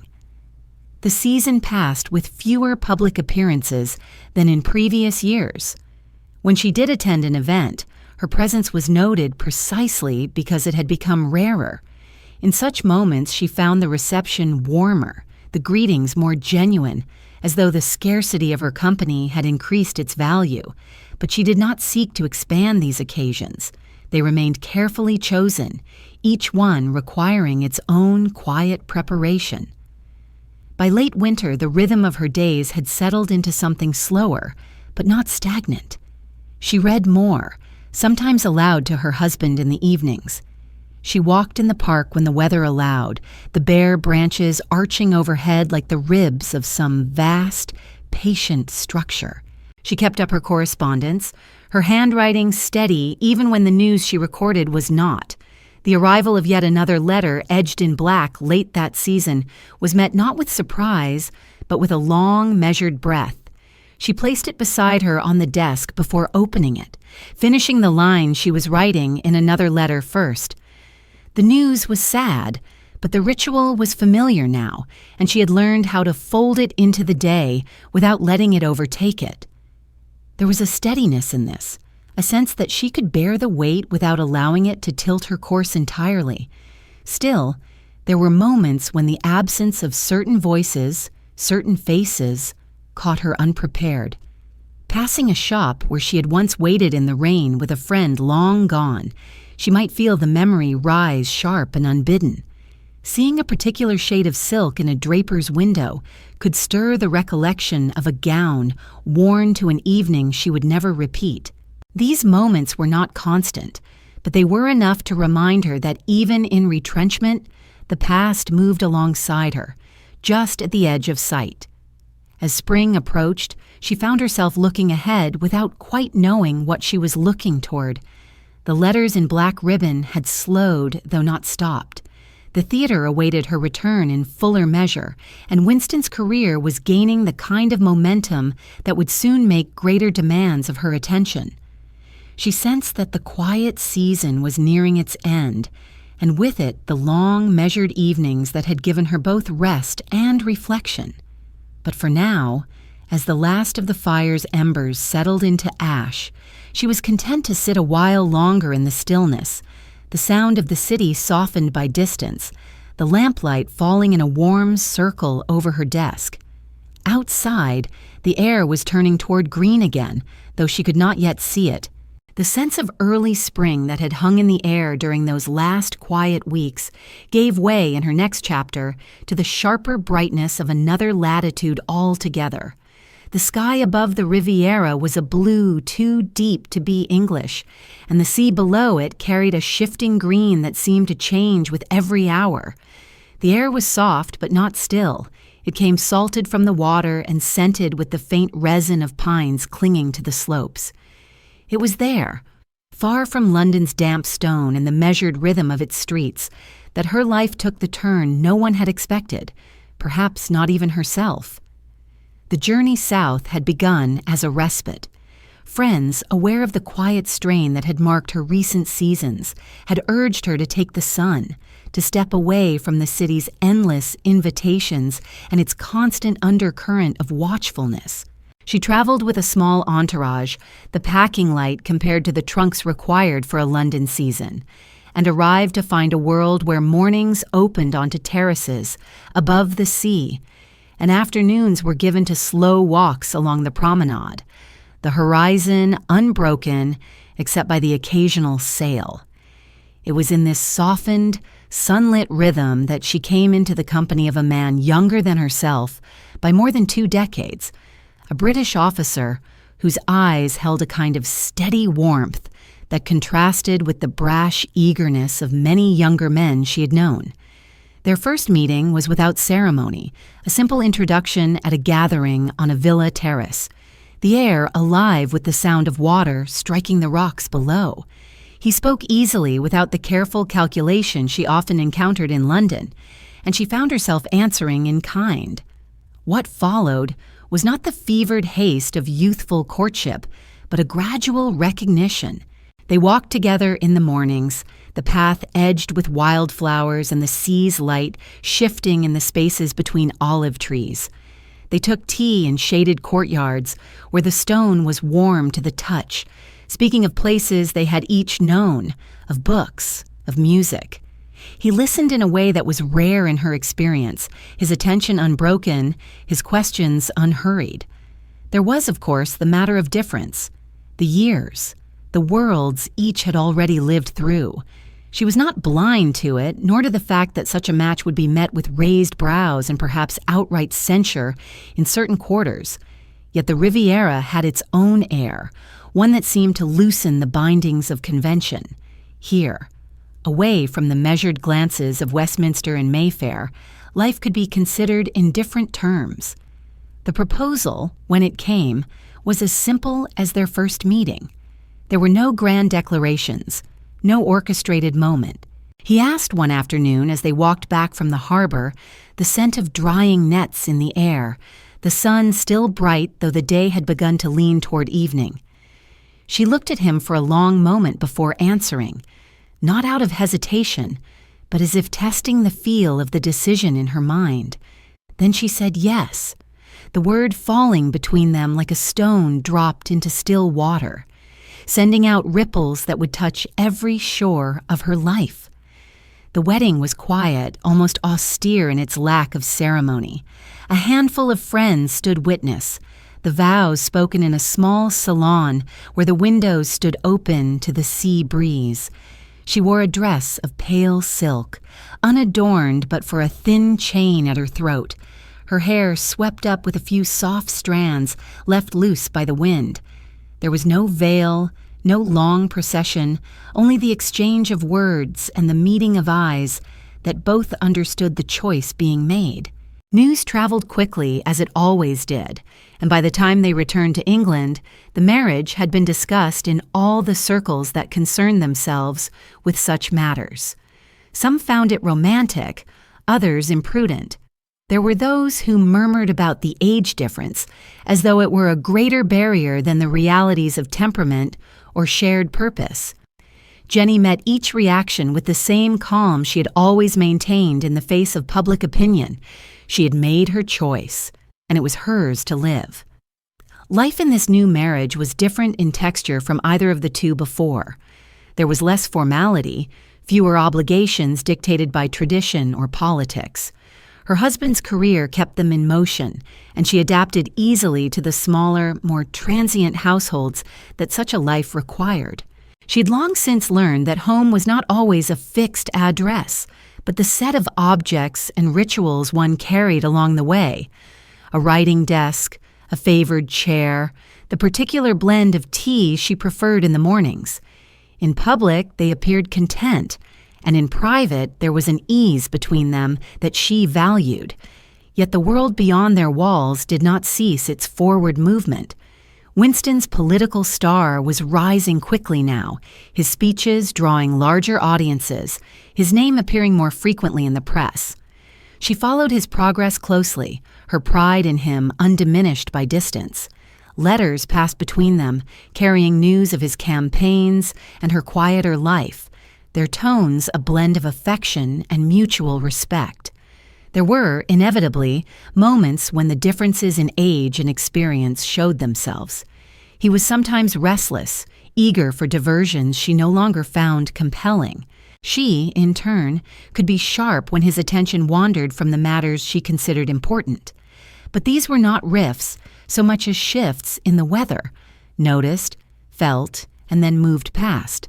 The marriage did not alter the essential truth of her life. She remained, at her core, a woman accustomed to navigating her own course. Yet it brought a kind of warmth to her days, a companionable presence that made the hours lighter. And if the world wished to puzzle over it to draw its conclusions from the bare facts of age and circumstance, she let it. Those who measured life in such terms rarely understood its finer calculations. As the years turned, the Riviera became a memory she carried like a folded letter. Its colors, its air, the sound of the sea against the rocks, all as vivid as if she could step into them again. But the life it had ushered in was no less real for having been begun in so unlikely a place. She had made her final turn, though she did not yet know it, and the road ahead would lead her once more into the bright light of her son's public triumphs, even as her own path began to narrow.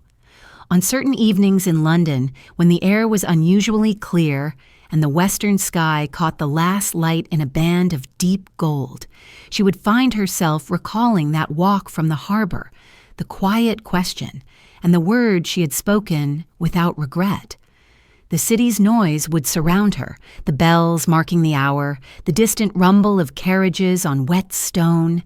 Yet in her mind, there would always be that other sound, the slow, unending breath of the sea. That remembered band of gold in the western sky seemed to follow her into the next years, though its warmth was now joined by a sharper, more insistent light, the kind that falls on those stepping into the full glare of public life. Winston's ascent, once a possibility spoken of in cautious tones, became something solid enough to shape her days. His speeches were reported not in the small columns at the edge of the political section, but across multiple pages. His name was no longer accompanied by the polite reminder of his parentage, for he was becoming a figure who stood on his own terms.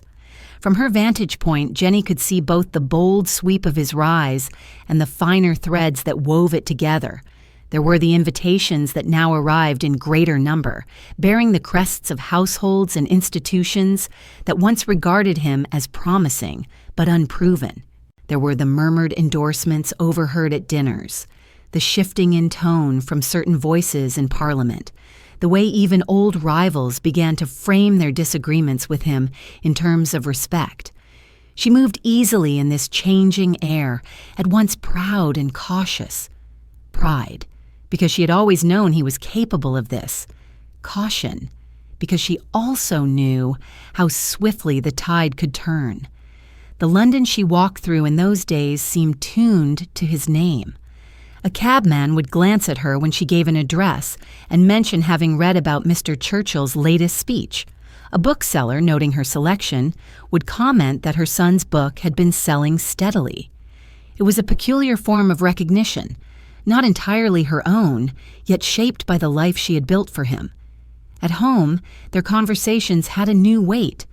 Winston, though often pressed for time, would make space for visits in which they spoke not only of politics, but of the subtler work of shaping a public image. She listened without trying to claim his stage, offering advice when asked, and sometimes when not. Her counsel was not about the content of his arguments, he held those firmly in his own hands, but about the craft of delivery, the reading of a room, the rhythm of pauses. She had seen how such details could decide whether a speech was remembered for its substance or merely for its noise. Her third husband, still adjusting to the constant hum of Winston's political life, accompanied her to some of the larger gatherings where Winston was present. There was a certain pride in his demeanor, though tempered by the understanding that this was not his world in the same way it was hers. He observed more than he spoke, a trait Jennie found quietly valuable. He noticed things she sometimes missed, and later, in the privacy of their own rooms, he would mention them with a precision that made her reconsider her own impressions. As Winston's responsibilities grew, so too did the demands on her as his mother. There were dinners where her presence signaled family solidarity, meetings with editors or potential allies, where her charm could smooth what his sharpness sometimes unsettled. She did not frame this as work. It was simply the continuation of a role she had long inhabited, adapted now to a larger stage. Yet she was aware that others saw it differently. More than once she overheard herself described as the power behind, a phrase she neither denied nor confirmed, content to let it serve whatever purpose the speaker intended. Beyond the political sphere, her own life retained its separate pulse. She still attended the theater when she could, still received friends whose interests lay far from Westminster's concerns. But even these gatherings were touched by Winston's rise. Conversations turned toward him, guests eager to share their opinions or to draw from her some insight into his private thoughts. She learned to navigate these moments with a blend of candor and restraint, offering enough to satisfy curiosity without crossing into the territory he had a right to keep for himself. There were moments in the quieter hours when she reflected on the shape of it all, the arc from that November night of his early birth to these days when the city's air seemed to carry his name. She did not imagine herself as the architect of his success, but she recognized that her influence was part of its foundation. Not influence in the blunt sense of pulling strings, but in the more subtle ways. instilling a belief in the value of preparation, showing by example how to move between worlds without losing one's center, demonstrating that a setback need not be the end of a story. Winston's successes brought with them the scrutiny she had expected. The press, eager for both praise and controversy, examined his every move and by extension often reached for the details of his family. Jennie met this with the same composure she had practiced all her life.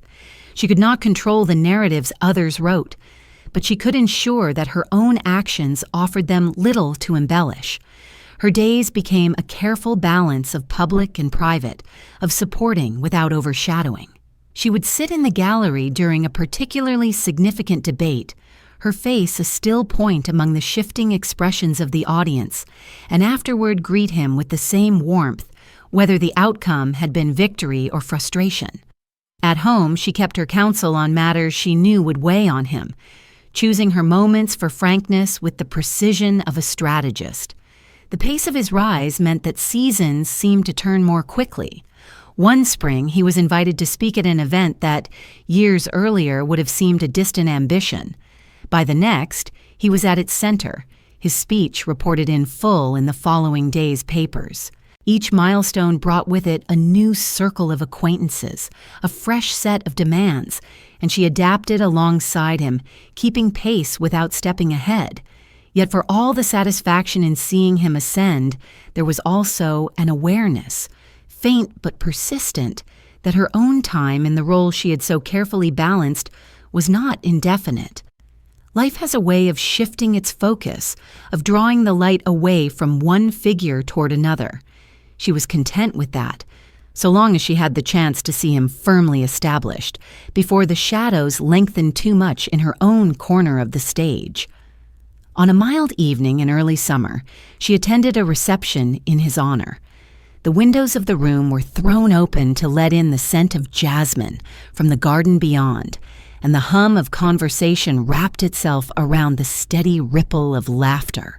Standing near the edge of the crowd, she watched him speak with a small group, the set of his shoulders, the tilt of his head, so familiar and yet entirely his own.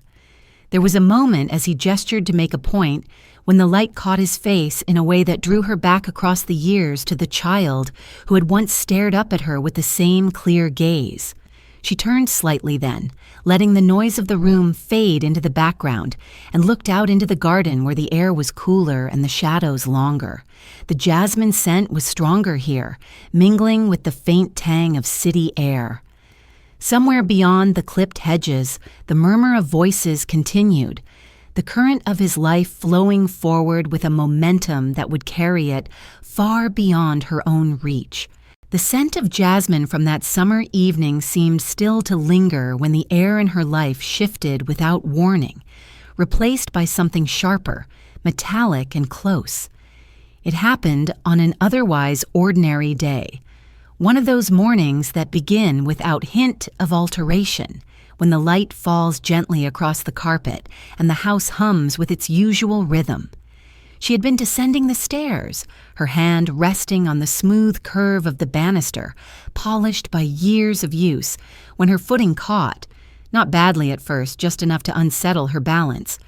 But the next moment was a sudden, unyielding fact, a jolt, the shock of wood striking bone, the breath knocked out of her in a thin cry that startled even herself. The house came alive with movement. Footsteps hurried toward her, voices calling her name, the rustle of skirts and the solid thump of a man's shoes on the stairs. She was lifted carefully, her own breath shallow, her thoughts oddly detached, as though the scene were happening to someone else. In her room, the familiar furniture and patterned draperies seemed to waver, as if their permanence had been called into question. The doctor's arrival brought with it the smell of leather bags and antiseptic, the quiet authority of hands practiced in their work. It was, they said, a fracture, one that would keep her confined far longer than she cared to imagine. The words were delivered gently, but she caught in the doctor's tone the knowledge that recovery at her age would not be swift. The first days were filled with the business of pain, the measured doses of medicine, the adjustments of pillows, the low murmur of instructions between nurse and attendant. The house, though still running as before, now seemed oriented entirely around her room, as though its corridors bent themselves toward this one point. The view from her bed became a study in small changes. The window showed a patch of sky that altered from blue to gray to black and back again, sometimes carrying the shape of clouds, sometimes the flicker of a bird's wing. She could hear the sounds of the street below, carriages, vendors calling their wares, the occasional clatter of hooves, but they reached her as if from a great distance, muffled by the walls and the steady beat of her own pulse. At first she fought the stillness. She asked for correspondence to be brought to her, dictated replies to letters, insisted on being told of events she could not attend. But as the days became weeks, she felt the energy for such things drain away, replaced by a strange resignation. It was not despair exactly, more a recognition that the world could, for a time, manage without her direct hand. Her third husband visited often, his concern genuine, though she could see in his eyes the helplessness of one who cannot alter the course of another's body. Winston came when he could, his presence filling the room in a way that was both reassuring and faintly unsettling. He spoke to her of his work, of Parliament's debates, of the changes in government, and she listened with the same attentiveness as always, though now her replies were briefer, her voice softer. The season moved on without her. She could feel it in the changing quality of light, in the way the shadows shifted on the ceiling in the late afternoons. Flowers arrived, roses, lilies, sometimes wildflowers from friends who thought their simplicity might please her, and the room took on the mingled scent of blooms and medicines. The nurses moved quietly, their steps deliberate, their hands efficient. She learned to read their expressions, to know without asking how the day was likely to go. As the weeks passed, the injury began to heal, but the convalescence brought with it other ailments, small at first, then more persistent. A stiffness in the mornings that lingered into the day, a weariness that did not entirely lift even after rest. The doctor spoke of the need to conserve her strength, to think in terms of months rather than days. For a woman who had spent her life in motion, both physically and socially, it was a difficult prescription. Her thoughts turned inward more often now. Lying in the half-light of her room, she would find herself tracing the lines of her life, not as a single unbroken story, but as a series of rooms she had entered and left, each with its own light, its own air. The crowded brilliance of Paris salons, the salt-touched afternoons in Cowes, the gas-lit drawing rooms of London, the sunlit terraces of the Riviera, they came to her as clearly as if she could still walk into them. Visitors came and went, bringing news of the outside world, their voices sometimes carrying a brightness that seemed almost too sharp for the quiet of her room. She welcomed them, yet found herself equally content when the house fell silent again, when she could hear only the faint ticking of the clock on the mantel and the distant murmur of the street.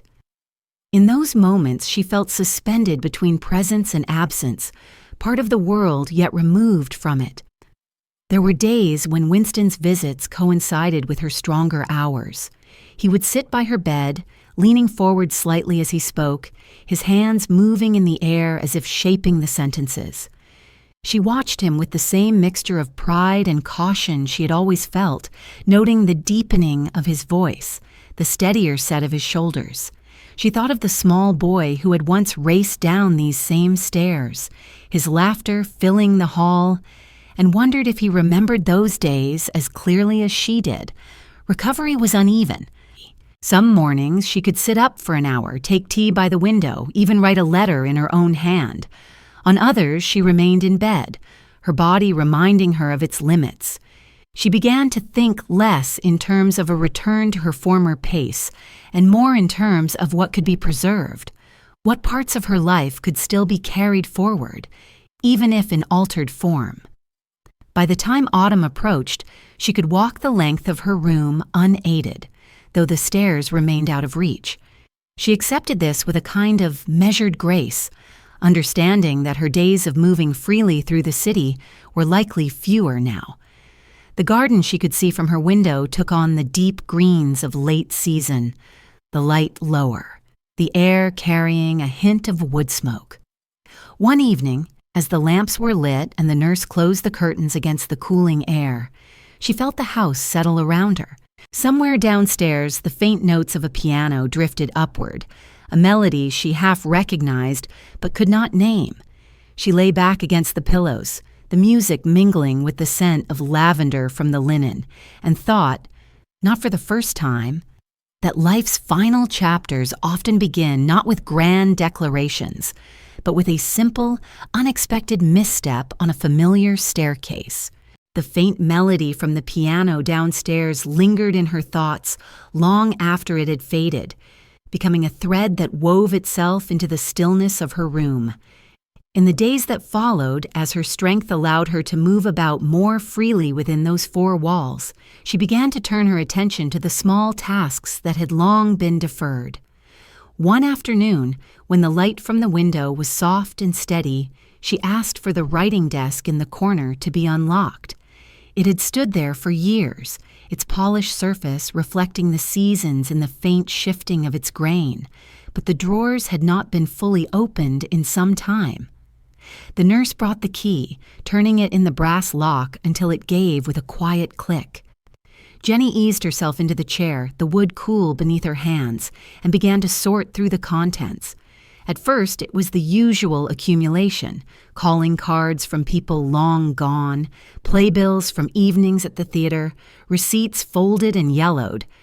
But beneath these lay a bundle she had almost forgotten, tied with a ribbon whose pale blue had faded to something closer to gray.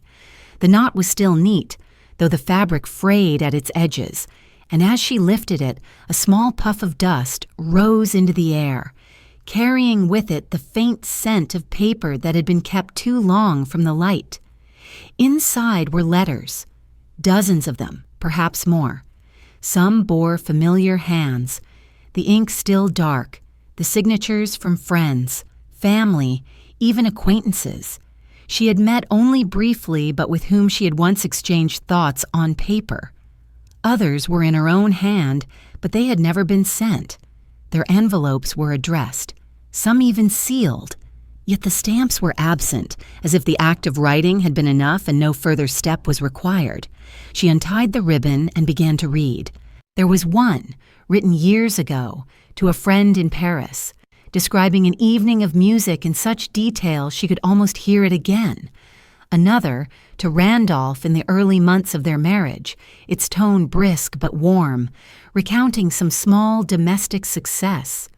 There were notes to Winston as a boy, never posted, capturing moments she must have meant to tell him in person, the way he had looked on a certain morning, the sound of his voice echoing down a hallway. The unsent letters were more elusive. Some were little more than fragments, a few lines halted mid-thought. Others were complete, their tone intimate, confessional, as if meant for someone who would have understood the spaces between the words. She wondered, as she read them, why she had kept them. Had she decided in the moment that the words were better left unheard? Or had life simply moved on too quickly, carrying her away before they could be posted? As the afternoon light shifted toward gold, she set a few aside, those she thought might be worth passing on to Winston, not for the content alone, but for the glimpse they offered of the person she had been at various points in her life. Others she returned to the bundle, tying the ribbon again with a care that surprised her. They were hers, after all, even if they had never reached their intended eyes. Perhaps it was enough that they had been written. The desk yielded other small relics, a pressed flower, its petals brittle, yet still holding a faint trace of color. A theater ticket from a night she remembered vividly, the performance not particularly remarkable, but the company unforgettable. A photograph, slightly blurred, of a seaside view that might have been the Riviera, though the light in it was softer than she recalled.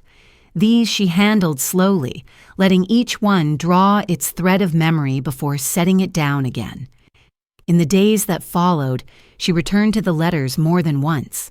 Sometimes she read only one or two before fatigue drew her back to bed. Other times, she lost an entire afternoon to them, the nurse finding her still at the desk as the lamps were being lit. The act of reading seemed to slow the hours in a way she found oddly comforting. Outside, the city went on with its indifferent pace. But here, in this room, time was measured by the turn of a page, the pause before a sentence was read again. One morning, Winston arrived unexpectedly. He was on his way to some engagement but had chosen to stop and see her first. His presence seemed to fill the room with a larger kind of air, and for a moment she considered showing him the bundle of letters. Yet as they talked, of his schedule, of the news from Parliament, of small matters in the House, she decided against it. There would be a time for such things, but not now, not when the weight of them might distract from the focus he needed. She wanted his mind free, his step unburdened.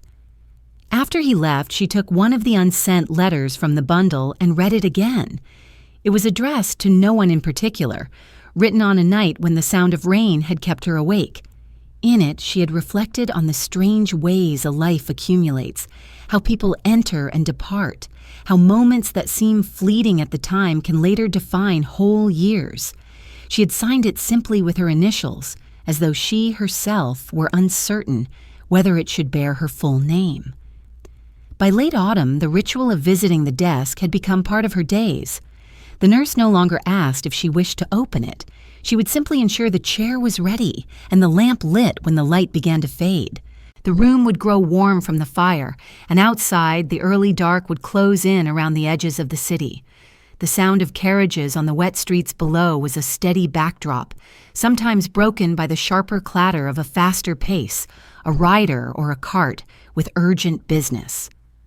On one such evening, she paused over the letters and looked toward the window, the curtains drawn back just enough to show a sliver of sky. It was clear, the stars faint against the wash of city light, and for a moment she imagined those letters, unsent as they were, traveling out into that darkness, not as paper, but as the thoughts and feelings they had once carried, set loose at last into the wider air. She tied the ribbon again, her fingers careful, and returned the bundle to its drawer.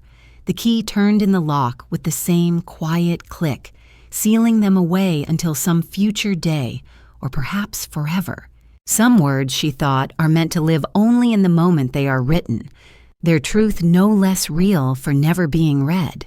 The sliver of clear night sky she had seen from her desk seemed a rare gift in a city so often cloaked in haze, and perhaps that was why she remembered it when the weather turned again, when winter laid its weight upon London in a slow, damp shroud.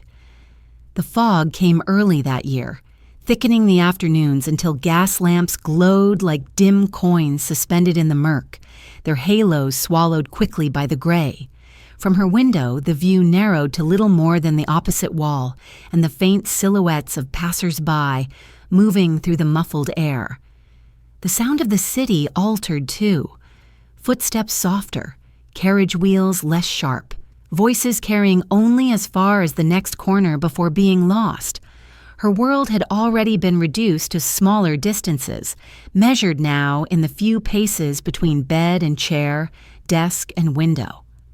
The fog outside seemed to match this inward narrowing, as if the city itself had drawn closer around her.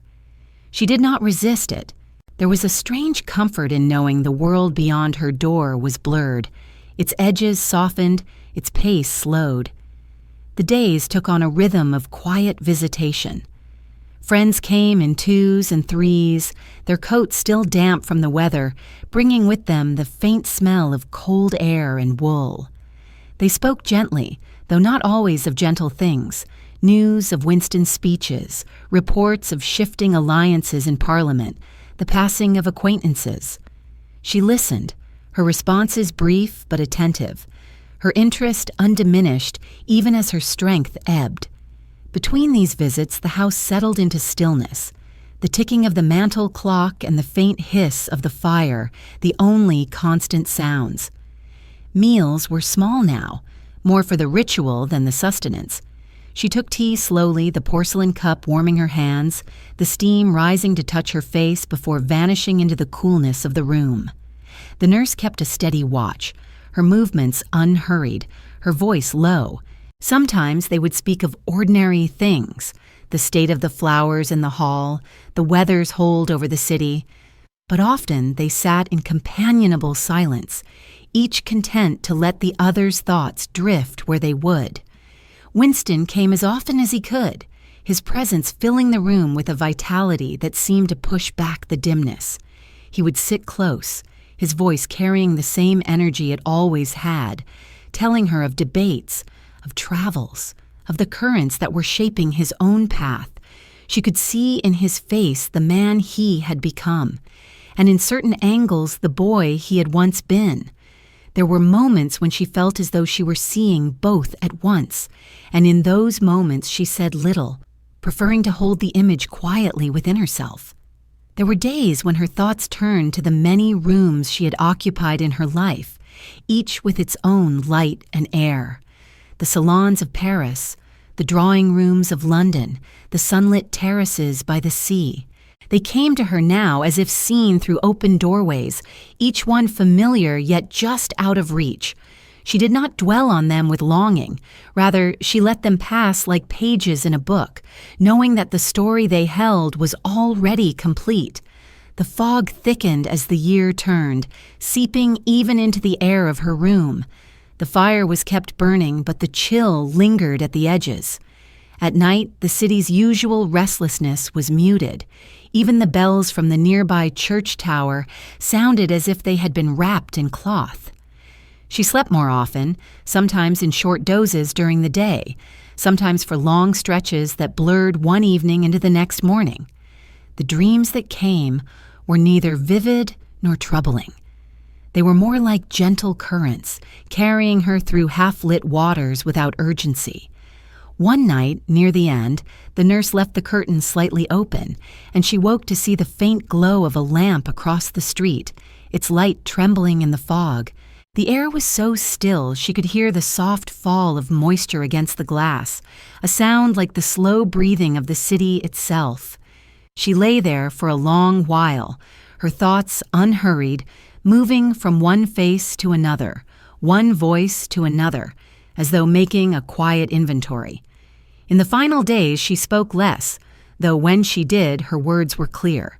There were brief exchanges with the nurse, a few questions for Winston when he sat beside her, the occasional request for a book or a letter to be brought from the desk. She no longer read them herself, preferring to have them read aloud, the cadence of another's voice carrying the words to her without effort. The morning she did not wake fully.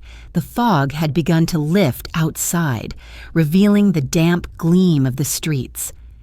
The house was quiet, the fire in her room burning low. She lay still, her breathing shallow but even, her face turned slightly toward the window. If there was any struggle in her passing, it did not show. It seemed more like the slipping away of a tide, so gradual that one might not notice until the sand was bare.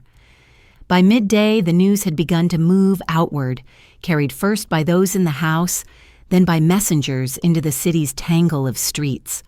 The bells rang as they always did, the carriages rolled on, but for those who had known her, the day held a muted air, as though the weather had absorbed some part of the loss.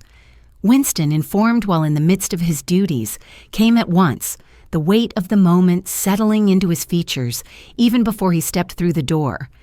In her room, the curtains were drawn back to let in what light the day would give. On the mantel, the clock ticked steadily, its sound unchanged, as if to remind the living that time moves forward without pause. The desk in the corner remained locked, the bundle of letters within untouched. The fire, tended carefully, sent up a thin wisp of smoke that curled into the dimness before fading away. The city outside began to clear, the fog lifting in patches to reveal the familiar outlines of rooftops and chimneys. Somewhere down the street, a vendor called out, his voice carrying farther now in the open air. Life was returning to its usual visibility, but in this house the quiet would hold a little longer, the room still carrying the trace of her presence in the air she had breathed, the things she had touched, and the memories she had left behind. The house in mourning held its stillness, even as the city outside returned to its usual rhythm. The fog had lifted fully by the following morning, revealing streets washed clean by the damp, their cobblestones gleaming faintly in the pale winter sun. Yet within these walls the light fell differently, softened by the drawn curtains and the quiet weight of absence. Those who came to call in the days after her passing stepped carefully, their voices lowered as though the very air might shatter. The smell of beeswax polish from the furniture mingled with the faint, steady scent of burning coal in the hearth, an unspoken reminder that the house still breathed, even if its center had gone. It was not long before the first papers arrived, folded neatly on the silver tray in the front hall. The footman brought them up, his expression unreadable, and set them on the small table by the chair where she'd so often sat in earlier years, reading with her gloves still on after returning from an engagement. Winston was the first to take them in hand. The obituaries had already been set in type the day before, ready to catch the morning's eyes. The words were as careful as they were swift. They spoke of beauty, of wit, of the social grace that had made her welcome in courts and salons across Europe. They mentioned her as the daughter of Lady Jerome, the wife of Lord Randolph Churchill, the mother of Winston. They recounted her charitable works, her contribution to the arts, her presence in the political circles of her time. Yet as Winston read, he could not help but see the absences. The articles were smooth, polished, almost without texture. They omitted the details that could not be comfortably shaped for public consumption. The quickness of her mind in private debate, the sharp humor that could both charm and disarm, the long hours of quiet labor behind someone else's triumphs. Some omissions were the natural courtesy of the printed memorial, which tends to sand away the edges of a life. Others seemed more deliberate, as though certain complexities were best left in shadow. There was no mention of the risks she had taken, the choices that had gone against the expectations of her time. Her two later marriages were mentioned briefly, without the detail that might have given them color. The theater work that had engaged her so deeply in middle life was barely noted, as if it belonged to some lesser category of achievement. And nowhere, in all the columns, was there a line to suggest the private resilience that had carried her through loss after loss without allowing her to vanish from view. Winston set the papers down and looked toward the closed door of her room. He knew, better than most, how little the public record could capture of the truth. The printed tributes gave the shape of her life, but not its full weight. He thought of her in the days when he had been just starting out, her steadying hand on the reins when his impulses threatened to run ahead of him. He thought of the quiet encouragement she had given when his prospects had seemed most uncertain, of the deliberate way she had introduced him to those who might one day be his allies. These were not the acts that found their way into newsprint, yet they were the acts without which the rest might not have followed. In other houses, other rooms, acquaintances were reading the same words, recalling their own fragments of her story. Some would remember her at a dinner in Paris, her head tilted in attentive listening. Others would see again the sweep of her entrance into a London ballroom, the pearls at her throat catching the light. A few, perhaps, would remember moments of quieter intimacy, a conversation on a terrace in the fading evening, a shared smile at some unspoken observation.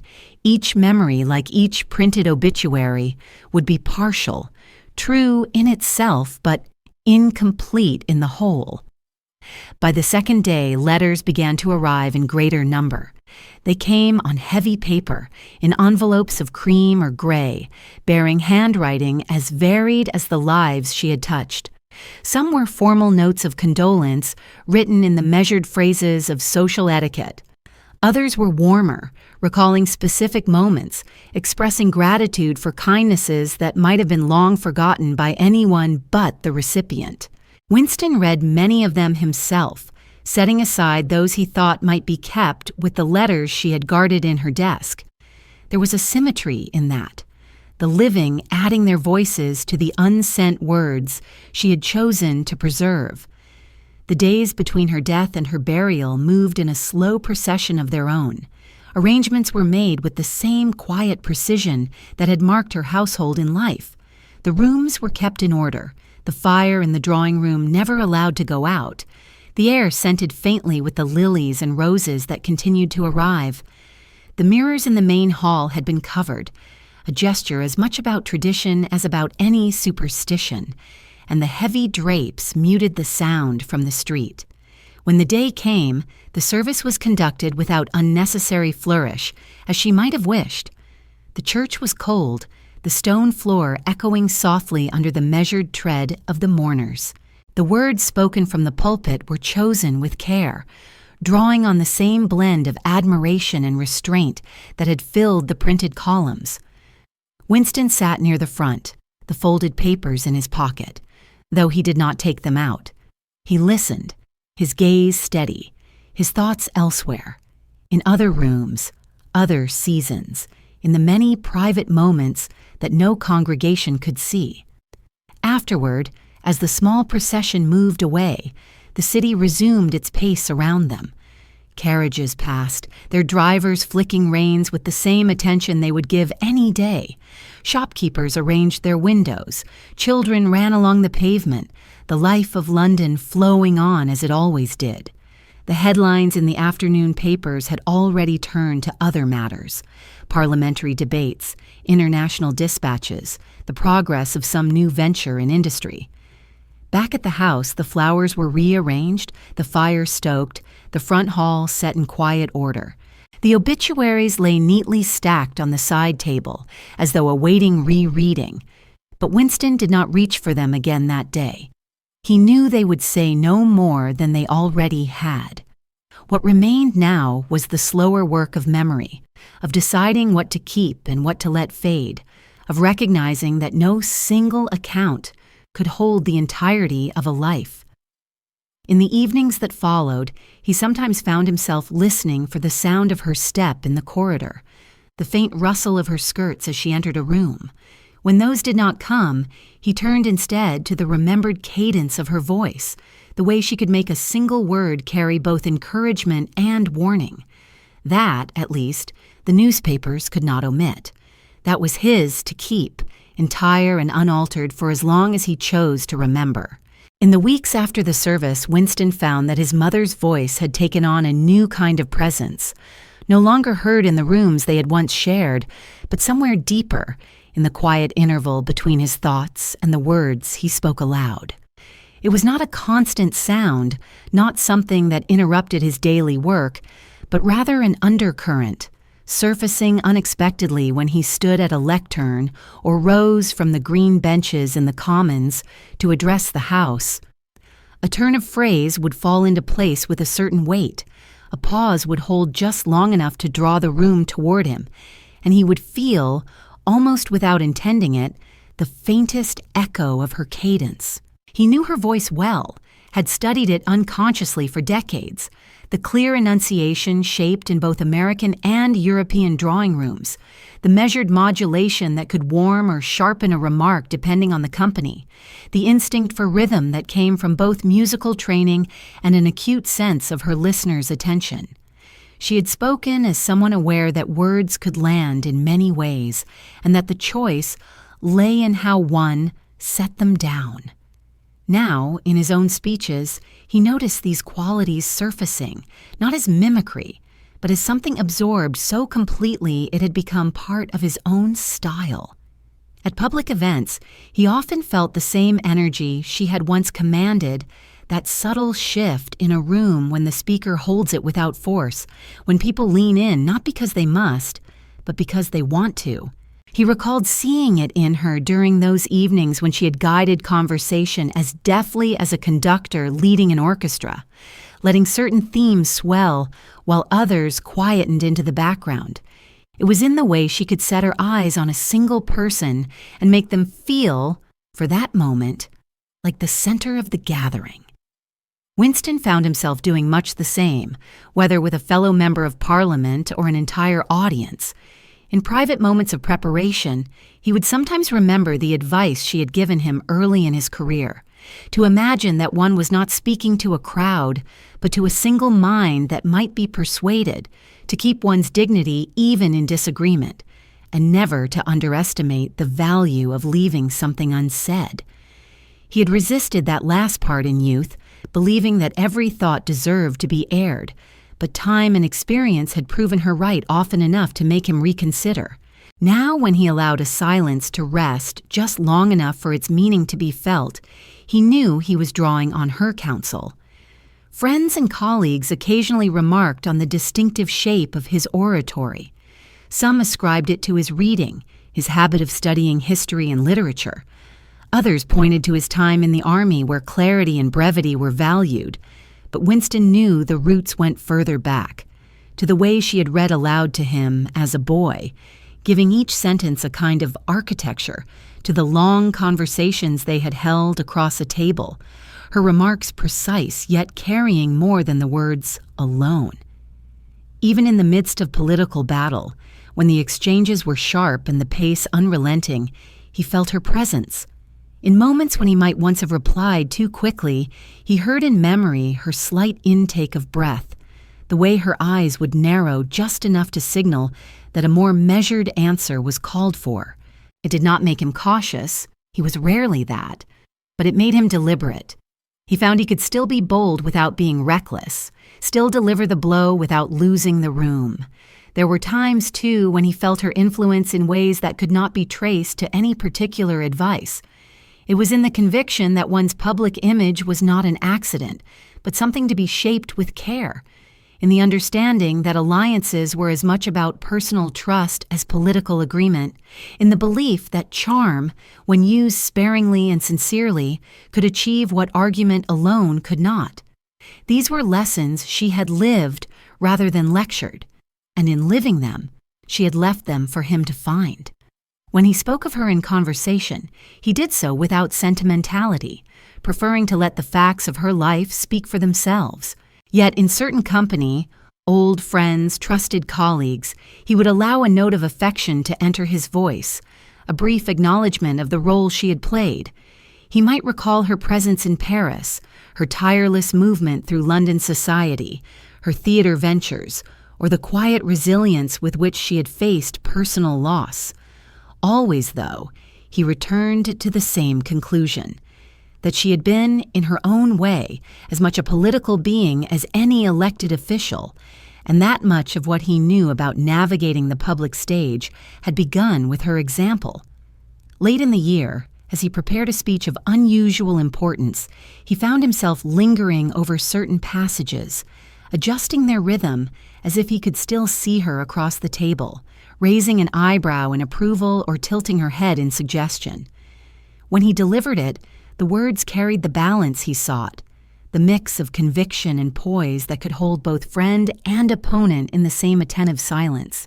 Afterward, as he left the chamber and stepped into the cooler air of the corridor, he felt an almost imperceptible satisfaction, as though she had been there to hear it. In the years that followed, her influence remained, not as a shadow cast over his own voice, but as a thread woven through it, a thread strong enough to last without calling attention to itself. Others might hear it without recognizing its source. He could feel it in the smallest inflection, the slightest adjustment in timing. It was not something to be consciously preserved, for it had already become inseparable from his own way of speaking. On certain evenings, walking back through Westminster's echoing halls, after a late debate, he would catch himself recalling a phrase she had once used, or the particular light in her eyes when she knew she had steered a conversation exactly where she intended.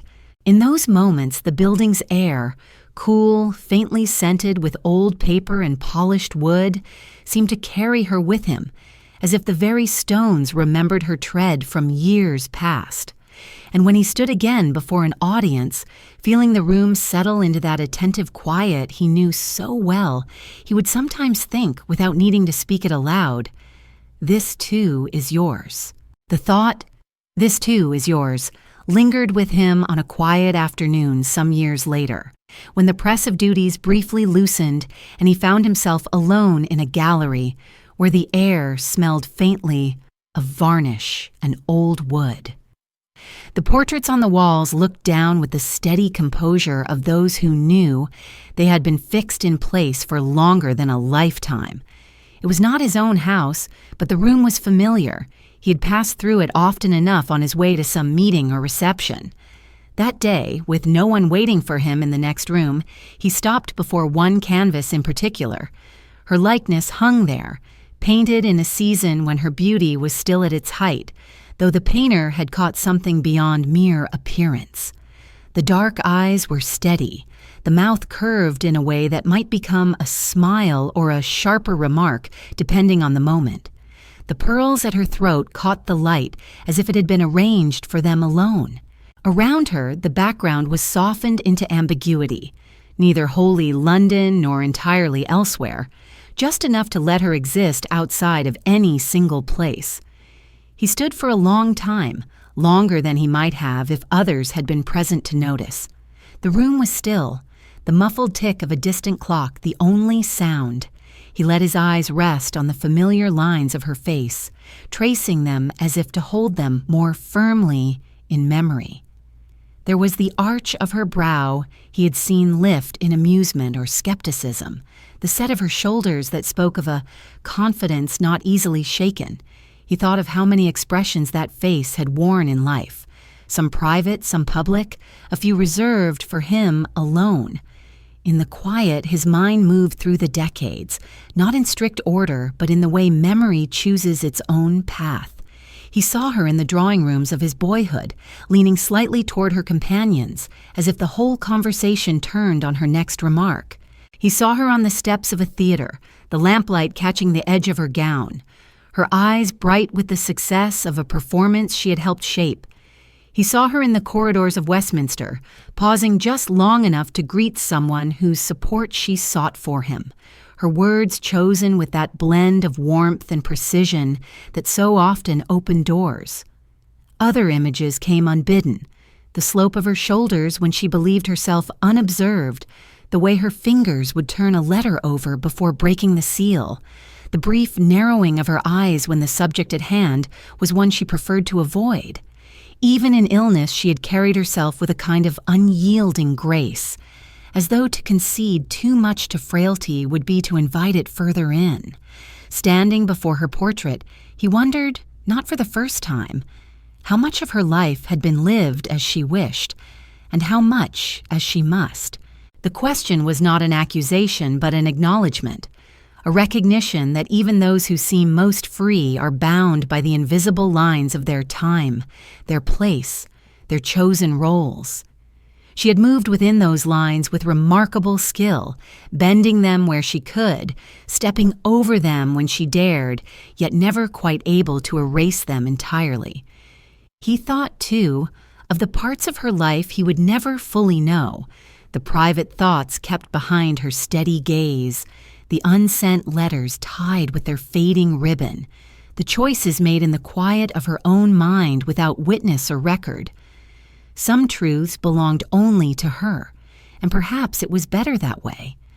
The mystery was part of what made her whole, and to dismantle it would be to see only pieces rather than the person they formed. In the stillness, he felt again that sense of her presence he had known in the years immediately after her death, when her voice seemed to accompany his speeches, when her counsel seemed to arrive unbidden in moments of decision. It had faded with time, as all such impressions do, yet here, in the painted gaze that met his without flinching, it returned, not as a whisper, but as a steady, silent acknowledgement. He stepped back slightly, letting the whole of the portrait fill his view. Around him, the other faces on the walls seemed to recede, leaving hers alone in the frame of his attention. The pearls, the dark eyes, the slight curve of her mouth, all were as they had been fixed by the painter's hand. Yet behind them lay the living figure who had crossed oceans, navigated scandals, endured loss, and shaped more lives than she would ever know. When at last he turned to go, the room seemed to hold its breath for a moment, as if reluctant to release him. Outside, the corridor was brighter, the light from tall windows falling across the polished floor.